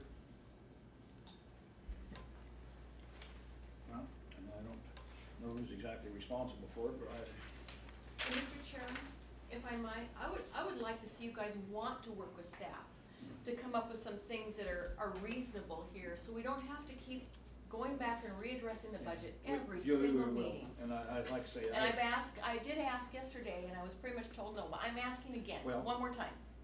Can we work together? We gotta work together. I mean, we gotta work together, there's no doubt about it. But like I say, we had a plan for a meeting and that was canceled, so, as far as trying to put another meeting together again, if I'm gonna fall into that same trap again, I don't know.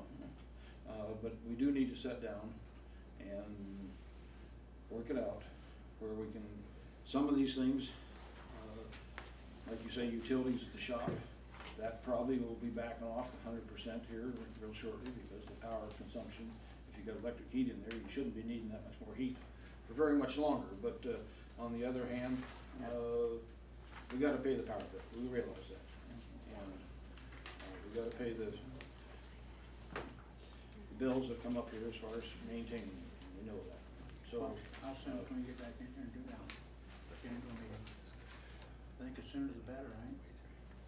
Well, if you can approve that stack of checks right there and pay those, that'll get me off the hook for another few days. okay. All right. I'm open for suggestions. Well, like I say, I don't know that we need to sit down in a special meeting and take care of it that way, or we just need to sit down, maybe with staff and myself. Is that something that can happen here? And You know, if you wanted to sit down with Kurt and Julie and go over with them, and I wouldn't mind coming in later on, after you guys discuss them and take a look at it and talk about it again with you. Yeah, either way, we can do special meetings, like you said, 24-hour notice. well, See, I've got some, that's gonna be next month, though. I got spring break coming up here next month, I'll have a week off. yeah, we need to But I need to get done we need to sooner get than on this quicker than that. that. How soon can you come up and talk to them? I can come tomorrow, the next day, either one. I mean, I'll be gone Thursday and Friday, maybe do a meeting in the afternoon, but other than that. well, do you wanna hold off on approving this budget until 2 weeks from now? And by that time, I'll come up and work with you on the needs of these special areas that we're talking here. There's more areas too, I'm just throwing a few out. Yeah, I understand, but I was more than willing to come up here and work that out, and, then we can go ahead and give it to the rest of the board here, what we've kinda worked out, and, then in 2 weeks, we can come back and approve the amended budget then at that point in time. If that's, fair enough with the. That sounds all right. As long as you go through the proper. I don't have a problem. Okay. All right. Why don't we just, without making motions or anything, we'll just Okay, Just table it. yeah, for now. table for now. Okay. Okay. Is yours? That's Yeah. As far as the EDC, Ron, last time I think I was talking to you, gave you, what I felt was a legal problem, possibly belonging to EDC, but before I take any further actions on that, I would like to see that we hold the bill and not pay it at the present time until we actually have legal staff hired. I would like to dump it in their lap at that point in time and see if we are legal or not legal to go ahead and pay, and belong to the EDC. Is that fair enough? Yeah. Okay. Okay.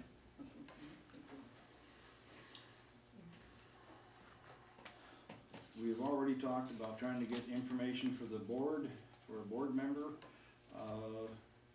We have asked that it be given to us within a 24-hour period.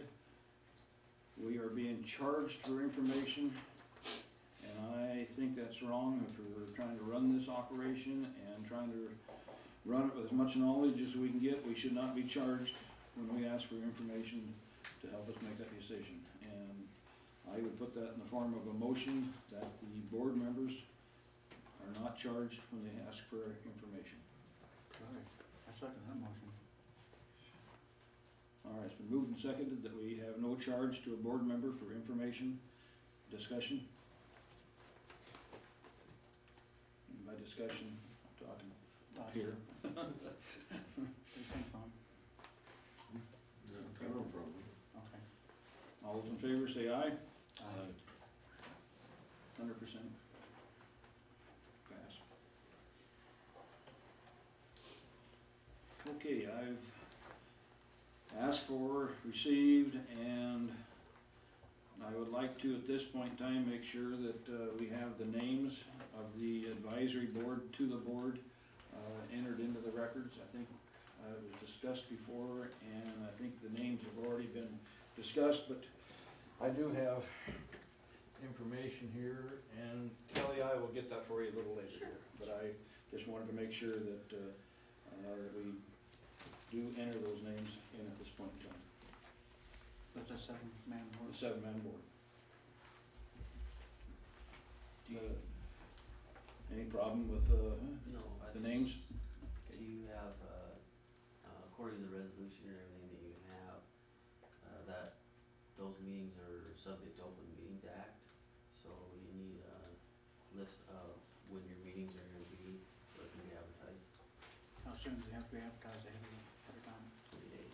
20 days? Yeah, you can do the whole, as long as it's remain the same, you can do the whole year at once. Have you met so far? No, we have meeting? No, we won't be having meetings until, actually we get, something put together with the different agencies and we'll be at that time calling a meeting. Okay, all right, just so we know. Another thing that's came up, that finishes up the unfinished business. On new business, at this point in time, we seem to be having checks that are signed by one board member and likewise by staff. And I feel that to have a check and a balance on the system, that we need to have at least 2 board members' signature on every check. I don't have a problem coming in and signing. It just takes a phone call to get me down here. I would put that in the form of a motion. I don't know if you'd like to second it. I'll second it. Kelly, did you get the motion that 2 board members then. 2 board members' signature on every check? Can I clarify something? There are no staff members signing checks. No, this is a general. Just meeting. general. Well, Yeah. that's staff. I mean, I consider that staff. So, can I clarify something you just want? We're just gonna remain with 2 signatures? No, we're gonna So ask we have- 2 board members. And Well, you. If if you wanna sign it, that's up to you. I mean, that's what I'm Yeah, saying. no, your signature, quite honestly, you can sign it if you want to. but Well, it doesn't matter, I'm just trying to clarify what Yeah. you're Right, stating. no, there will be 2 board of directors' signature on every check. So you're pulling Kurt off, is what you're doing? Yeah, well, he can sign if he wants to, but, Well, let's have be no, realistic. have There's no, only 2 it would have signatures. no effect on the check, right? Can I, a reason? I think it's a normal check and balance that, almost every organization has. That's what we do. I mean, I don't mean to, but that's what we do at the fire department. The fire chief would be the one to tell the secretary to authorize the check. She would cut the check, and then we would require 2 board members so that it wasn't just 1 board member signing the check. Just like a motion, I mean, everybody needs, to have 2 board members make a motion and agree on it, so that's Yeah, just what we do. I think it's just a good, I think it's the normal way of doing business, and, I'm surprised that, the way it's been done here is not normal as far as I can tell, but, Well, the way it's done here is similar to what municipalities do, well, and, so I didn't find it unreasonable at all. all right. Any further discussion? Now, was that all in favor, or no? Did you finish Aye? that Yeah. motion? I got 2 board members on every check, and then I didn't get an all in favor yet. Yeah, No, but. I just ended the discussion here, but, Oh, okay, sorry. and there's no further discussion, and we'll call for the question, and, all those in favor say aye. Aye. Aye? Okay, 3 ayes, passed 100%. Second check and balance that I feel is necessary is the unopened bank statements from the bank.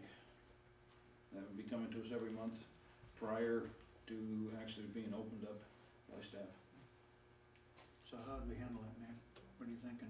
Well, normally that's about the time of the month that, most of the checks come back is right after the first of the month. And before the checks are filed away or put away, I mean, they're not the checks, they're just the return coming back. And, a lot can be learned by looking at the checks that come back from the bank. So, Julie, when do the checks, bank statements show up? Actually, the reconciliation is in your binder behind number 4. The roll-up reconciliation, you're asking me not to reconcile a bank statement for board meetings then. I'm asking that we see the checks. Okay, that means that they don't Right. it doesn't get reconciled. Yeah, you can do it afterwards. Okay, So- we don't we- we- return, they don't return checks, you know that. Yeah, it's just a. Yeah. So you can ask for a It's a copy. print. Huh? Just a statement. It's a print Print out of with it. a statement. Yeah, but you can ask for the copy of the check. Why do you need to do that when you have a print? We'll be signing them anyway. Well, we'll be signing them, but I like to see them when they actually come back from the bank. And, you can ask that they give you that little picture of that check. That's what I'm saying, it's the statement with the print, Mhm. Yeah. Right, it's not the check Right. itself. right, it's the print, right. And that's what we're asking for. So, what day of the month does it come in, Julie? Depends, usually right before the meeting, sometimes it doesn't come until after the meeting. Okay, so right about that time. So, I guess the thing to do is, if we decide to do this, was have you email us or something, or maybe text us so we can. To do what? To let us know what's here, and then we Well, come down we and can just look at it. We can just see it here while we're Oh, signing at the the checks. meetings, I see, Yeah, I see. while we're No, the signing. chairman's telling me I not to understand. open the bank statement see. and Okay. reconcile it Okay, prior to the meeting. okay, I understand now, I understand. Okay, well, I don't see a problem with that. What's the reason? What's the reason? Well, like I said, you can learn a lot by looking at the bank statements when it comes back from the bank. But why can't she let him do her job and then just, She can do her job as soon as we open it up and I'm take a look asking, at it. what's the purpose then? What's The check is the check and balance, Ron. Well, yeah, but you check The it same before as- she opens it or after she opens it, what's the difference? The difference is it's coming from the bank and not from staff. One of the So you don't guarantees- trust staff, that's what you're I saying? am not saying I'm gonna trust staff, I'm saying we don't have to put that in there as far as being one of the problems that they could have. Well, that'll guarantee that we get to look at it every month too. I Guess I we'll just, have to make, it's we'll have to it's make just, a. one we'll of have to the, make so it- one of the recommendations that's come to me, and I think it's a good recommendation, so, is there any further discussion on it? If not, call for the question. All those in favor say aye. Did we get a Okay, motion? get a motion first. I need a motion, I huh? didn't have a motion. You didn't have a motion? Okay, well, I would move that, we have the unopened bank statements from the bank presented to the board along with the checks to be looked at each meeting. Okay, I'll second that motion. Okay, I think we've had enough discussion, unless you want further discussion. The motion is that we have the unopened bank statements from the bank presented during the meeting. All those in favor say aye. Aye. Aye. All those opposed? No. Okay. Next item on the list is possible outsourcing of the names for refund. Kurt, we have a manager's report on that coming up here a little bit. Can I get you to maybe go ahead and jump out of the manager's report and give us a report on where we're at? I'll let Julie do that report since she's, Okay. we're about, I believe, almost 50% done, which she projected 4 months or 2 months into it, so pretty well dead on what she's. Well, let me ask for clarification here. Okay. We have two major projects going on right now. One is verifying our list of ratepayers, and the other one are the assessment refunds that have been requested. Okay? How did the one get priority over the refunds? I thought that was one of the priorities that we had here. I'm not saying that one has a priority over the other. As you know, I've been gone. I've been suffering with some illnesses here. So the assessments are my responsibility, okay? So if that's what you're talking about here, when you say refund, the assessments. Well, I'm talking about the refunds that we're trying to get. I'm working on them care of. individually, Yeah. verifying them, okay? As far as the other project, which is verifying our ratepayer list off the county, Right. I thought it would take us about 4 months. Staff says we've had 3 to 4 people working on it full-time practically, with the exception of very few days. We're about 50% through. So that's 2 months, about 50% through, since we started that project there in first, second week in January. So we're getting closer on that and making good progress. That's very, very detailed work. Right. Extremely detailed work when you're dealing with that many parcels. Okay, so you think we'll have it by what time then? I mean, you're saying in another 2 months we should have it done? I'm saying that in 2 to 3 months that should be done. Because now I'm losing some help on that because the guys have outside projects. We've got everything coming up all at once. It's springtime. So, we're in March, you thinking May or June? I hope we're totally done with that by the end of June, on our part. And that means even going to the title company and having them research some of the things, some of the problems that they need to research for Well, us. And I then have no problem leaving it here, but I was talking to Kurt here, I think, during the February meeting, and was asking him how it was going at that point in time, and he talked like it might be the rest of the year trying to finish it up, and I'm giving you best case scenario. okay, yeah, that's what I say. If it's gonna be the rest of the year, then we're gonna outsource this thing. It's not gonna be the rest of the year, man. It's not gonna be the rest of the year. I'm Okay. giving you best case scenario at Okay. this We point. gotta sit down, once that's done, what I was telling you, we gotta sit down with the county, and we don't know what their timeline can be. That's all I was saying when we sat there. Our work is only the first part of it. Then we do the title company work, and then we have to take it to the county. Basically, they just input the information, right? I mean, once we've done the heavy duty work, they're just basically doing the input and straightening out their records so everything matches, correct? That's the way it should happen, yes. So it should go fairly easily. It should. When we get to that point. Okay, I will be more than happy to move on then if that looks like we've got something happening here within the next couple of months here as far as the refund. And outsourcing would take another couple of months to get that to actually happen, and if we can possibly be done by that time, that'd be great. Next thing on the list, Michael and Sherry Grow from Golden Acres. Kurt, you or Julie want to talk about that? hours on this one? There should be Looks like 6. 6.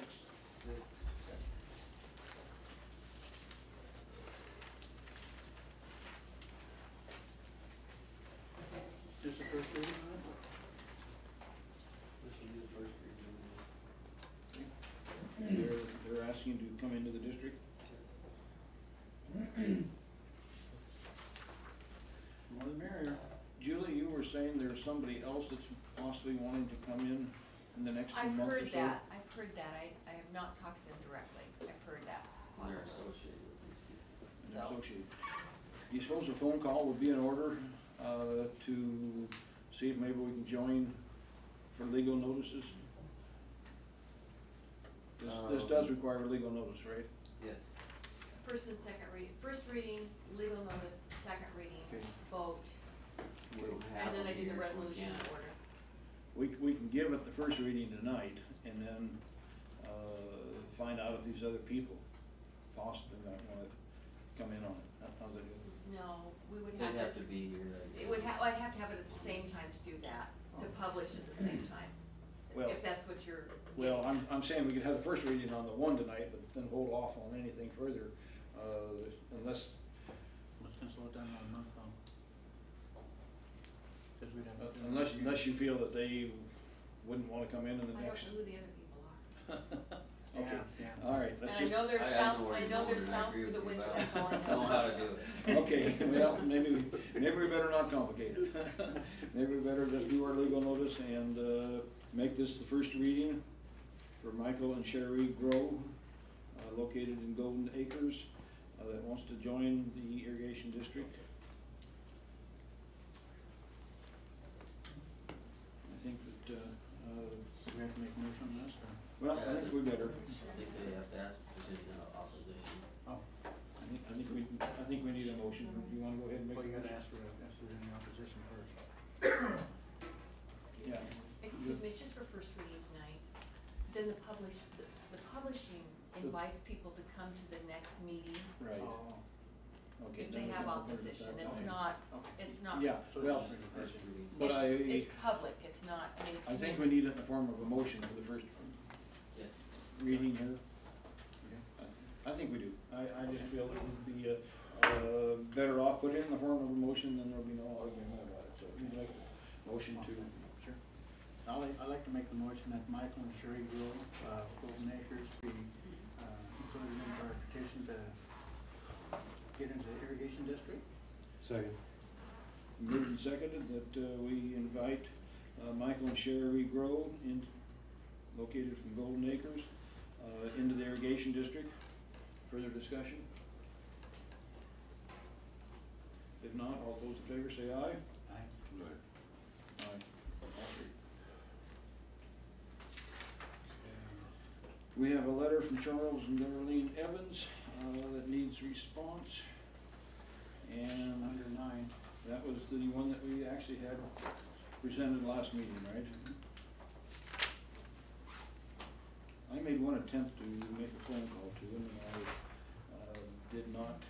That's the one that That's the ones that were requested. requesting to get out of it, and I would be still more than willing. They have an address on Broadway, is that their home or is that their business? See Luton Drive here. Okay. Well, there's no phone number though, is there anything? Right here. Oh, okay, great. All right, It's in your number 9, look under 9 in there. okay, good.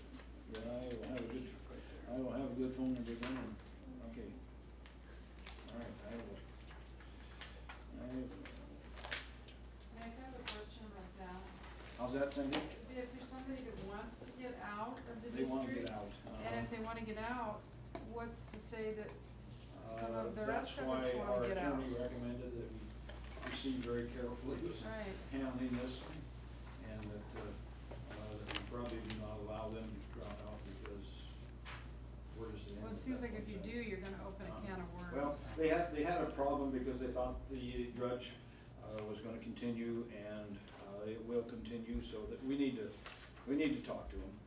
And I will try and get the right phone number here and try and get that taken care of. Mr. Chairman, can I ask a question on Sure. that? Don't we need to formally do something besides a phone call, some documentation that this was followed up on? Well, I mean, because you're setting a precedence as well at the same time, so to speak. okay, If other So- people ask to get out of the right. district. So you're thinking we should have a formal letter? I'm just asking that Yeah, question. okay. So how would you do that? Would you just write them some kind of letter and have you talk to them, and maybe go and talk to them, have them sign one or the other?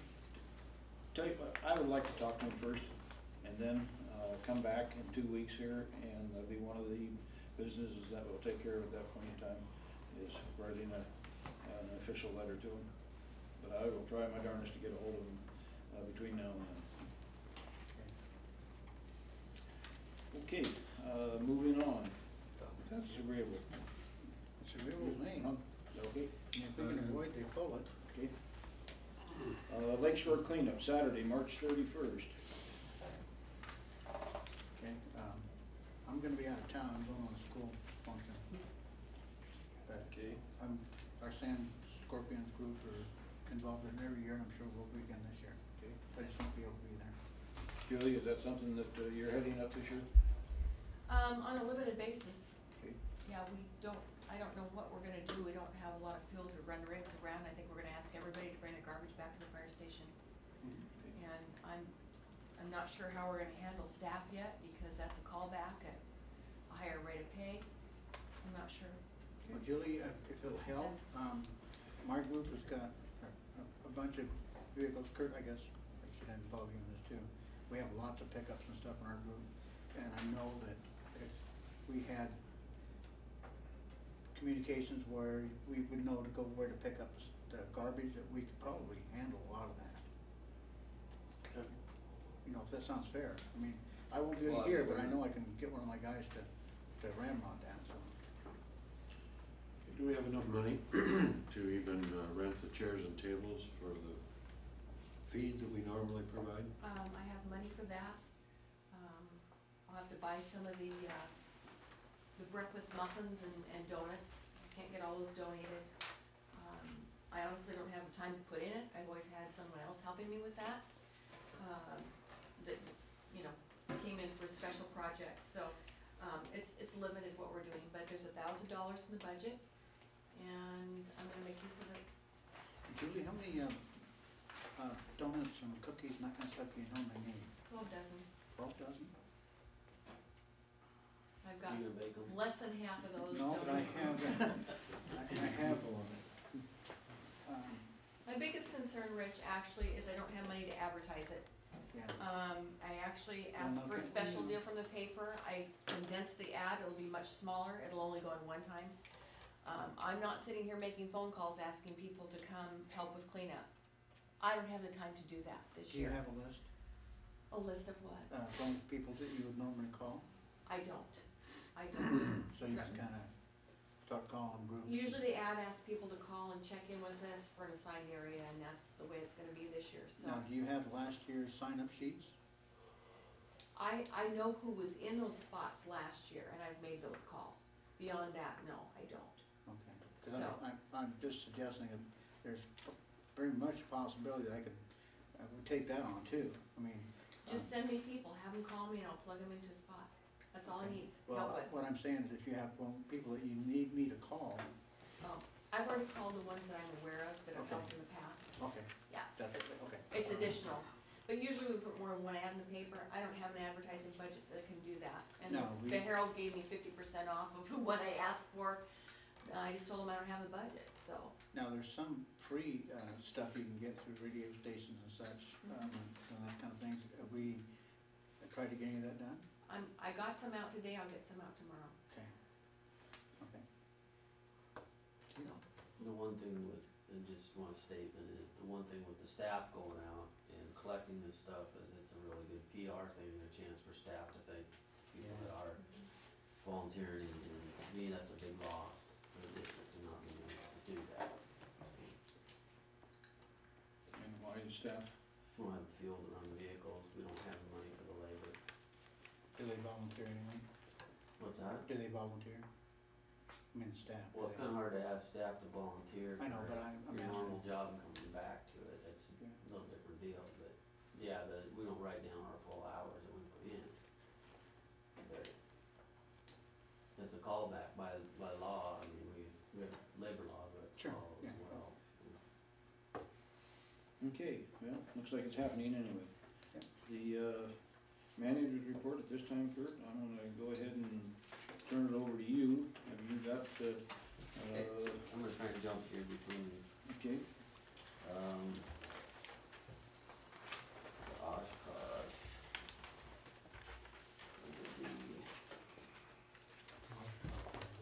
What that is? for the audience's information, the Oshkosh is a big truck, that can haul the dredge, and it is extra big, it's probably, Tank haulers. It's under it's- 11, right? yeah, it's made to haul tanks, rather than, it's probably got a capacity of 150,000 pounds, or somewhere in that, Yeah, 130. 130, okay. But it is a big mammoth truck, probably overkill as far as what we're looking at here, but nevertheless, I think you got it at the right price, is that, $1,000, yeah. Looks like it's stored in my. come from surplus? It was hard, we couldn't get a low boy for that, even at surplus. And the staff has acquired a 1977 tank hauler, an M911, M747 for $1,000 through federal surplus Department of Enterprise Services. The equipment is a 50-ton lowboy tank hauler, and the truck is an automatic with 40-ton hydraulic, two 40-ton hydraulic winches mounted behind the cab. The truck and trailer are both in good operating condition. The winches have already been put into use, removing an abandoned boat 200 feet from Doll Road boat launch. And I've provided you pictures of us doing that. The trailer required 2 new tires, 2 remounted tires on the truck, and to get it roadworthy when we brought it back was $2,344 tire repairs. So the total cost was $3,344.40. Were those new tires or recap or on? No, new tires. Okay. I don't know what's probably the ideal machine for the job, but, like I say, the price is right, and if we don't like it, I guess we sell it for scrap iron, because it, Well, it would bring us $10,000 for scrap iron. It's a huge machine. but it's a 6x, and you can pull stuff out. We got the 2 winches that, you know, last time we drug that dredge, it would have been real handy to have. So it will be used for emergency purposes very well as well. All right. Score. Dredge permit update. We received both the letters that went in for both permit requests, one for the return water to the lake, the other for the heavy equipment removal. Were basically both letters kind of giving preliminary comments if we did submit applications for those processes. We received them back, but we didn't receive all the comments with the letters until just recently, and I was bringing it to you at this meeting. I don't think it's important at the meeting to share the letters. I think that's stuff we need to look at. What's come back from those I guess, kind of sum it up, the process for the water return is an amendment to the existing permit. So it's a different process for the heavy equipment, it's basically starting a whole new dredging permit. I guess my recommendation to the board is to run both of them through, see what happens. Sure. There will be obviously some expense both ways, so we're gonna have to look at that, and it would be good for the budget to take a look at that. Okay. The water running back should be pretty minimal expenses, and that's probably like a 3-month process.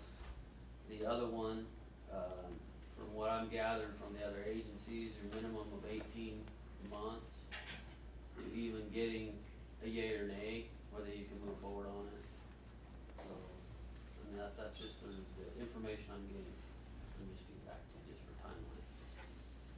A question. I guess I must have understood you, but I thought in an earlier conversation I had with you that you indicated they would not process both permits at the same time. You're correct. When we first got him back, I talked with Ann Henning from the city, and she was confused. The agencies were confused what we were trying to do, sending mixed messages. I asked her, should we pull one of them back and run one at a time? She was under her response to that was, yes, we should only run one. So then she called me back like about 5 days later, 4 days later, and she said, we rethought that. I talked with Gilbert, I talked with some of the other agencies. We think it would be fine. Now, in respect to what I've been dealing with in the last 5 years, that could change again the next week. So, for what it's worth, that's the information that I did have conversation on. That's kind of, So, kind of what I read with the information that I got was that the bill be handled separately and definitely Gives us two options. different processes. two different processes. Both of them, it sounds like, have their problems as far as. Well, any permit, they're gonna Yeah. throw flags wherever they can. Yeah, it does, but it didn't sound like anything that was totally a no. I didn't get that feeling that Well, anybody was yeah. 100% against it, so. Yeah, at and they won't, at point- this point, they won't Yeah. tell you that. Yeah. So they'll encourage you to Yeah. keep spending money on permits till they process till it's done, so that's just the name of the game. Well permits, I discussed that already, you know, if you want me to cover that again. We 90 days you're saying? Submitted that, will be a minimum of 90 days at that point. The construction plans, I'm told will be done at the end of the 90 days once I get the approval, so we can go ahead and start the installation of the pipework and the mechanical equipment in the well house. And we've already covered the update on the refunds, the authorization for front page. I think we've already discussed that enough at this point in time. Okay. Parker Horn telemetry, Pretty well Got that one? covered that one. covered that. This Kids fishing derby. gotta match up what we're doing here. Kids fishing derby, we couldn't get any sponsors for the fish, so that was canceled this year. We've normally, in the past, we've never had anything budgeted for that, and that's why I was kinda wondering why it was canceled this year, just because of, But we had budgeted in there for Common Park for that fishing, that got cut. How much? Those were, activities. It was right at 3,000, I think, for the fish. I thought that was donated. Part, Sponsors. some of the fish 'Cause I- were donated, We bought. some of them we Purchased. bought. Roving Parker Horn. Probing Parker Horn, we did that in relatively short order. We don't have everything completely downloaded yet. We had 56 locations down the center, I believe, Why and don't you tell the audience maybe what we did. what we did? Myself, Chris, and Brent, and Mick went out. We probed with a 7-foot steel rod down the center of the sediment that would be removed with the GPS unit. We had all the preliminary points put in the GPS unit, got our elevations at that point and the locations. We came back down the high side of the sediment to get the elevation, existing elevation, so we could put together a 3-dimensional model. We're downloading that as we get time. It hasn't been a major priority to put the model together at this point. We are working on it. It's not like it's on the side, but it's kind of been a filler project at this point. I think it'll be valuable information when we put it together. There's a few more locations I'd like to shoot and include into that, to complete some of the corners and some other sediment that needs to be removed. So that way we can produce an existing model and a completed model, so we have something to reference. That's good. So, actually went real fast, we were An hour. done in about an hour. Yeah. Man, that's pretty good. Man, I figured you guys We had good guys on the hammer. I figured you'd be out there in your mucklucks, and neck. Yeah, I got stuck at the end and was pretty tired. I think that's all I had on my feet. Okay, well, at this point in time, we'd like to go into executive session. We figure it's gonna take real close to half an hour. And the topics that we're gonna be talking about is personnel, the hiring of a legal counsel. We have a tort claim, which is a letter to Moses Lake. And we should be back out within 30 minutes if you care to stay. What is the remaining meeting after that then? The remaining after that will be to take any action that we have necessary as far as the executive session goes, which should be very little. We'll be looking at the invoice, vouchers, signing checks, approving bills for January and February, and then reconvening on March 27th at 5 o'clock for interviews with the attorneys. So that, 5 o'clock is open to the public, but the public is invited to actually come at 7 o'clock. So if we can, yes. That attorney pointed out that hiring discussions are not an appropriate part of a closed session. Will you keep that open? Yes, it'll be open to the public, but you will not be allowed to ask any questions or enter into any of the discussion. You just said it was a topic for your, you just said it was a topic for your executive session. No, we'll be discussing the letters that we have coming in as far as the people. I didn't realize that one person was gonna be here tonight, but we will be discussing the other attorney, make sure that these are the two that we decided on. But that's gonna be a very minor part of the discussion as far as the executive session. We will not be deciding on attorneys tonight.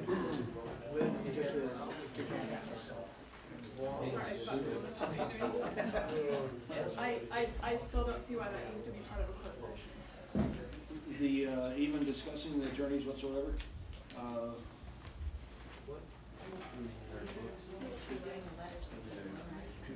yeah, we're just looking, like I say, I didn't have any idea that this attorney would be here tonight to make this presentation.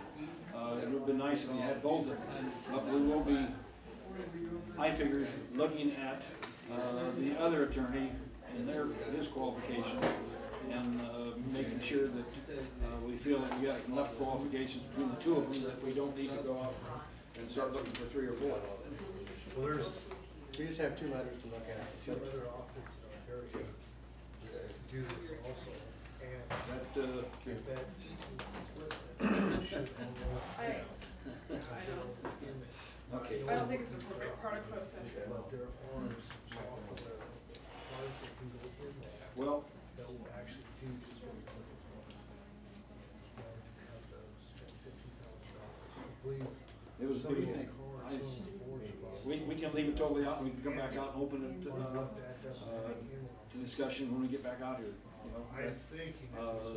It's nothing that, we need to have happen in the executive session. We would be discussing it, but, it does not have to be discussed there. We can come back out and discuss it here. I mean, that's fine. I don't have, because like I say, we had an open discussion here with one attorney tonight, and, if I'd known that one was gonna be here, we probably should have had both of them here, but, we'll scratch that, and then, Thank you. come back out and discuss it here. Well, I guess my question is, No, come with this. What's the discussion on personnel? It is discussion on personnel. I'm not sure if that's appropriate.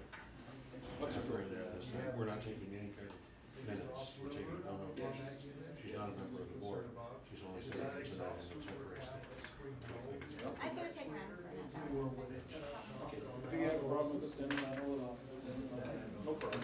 That's something they should have done.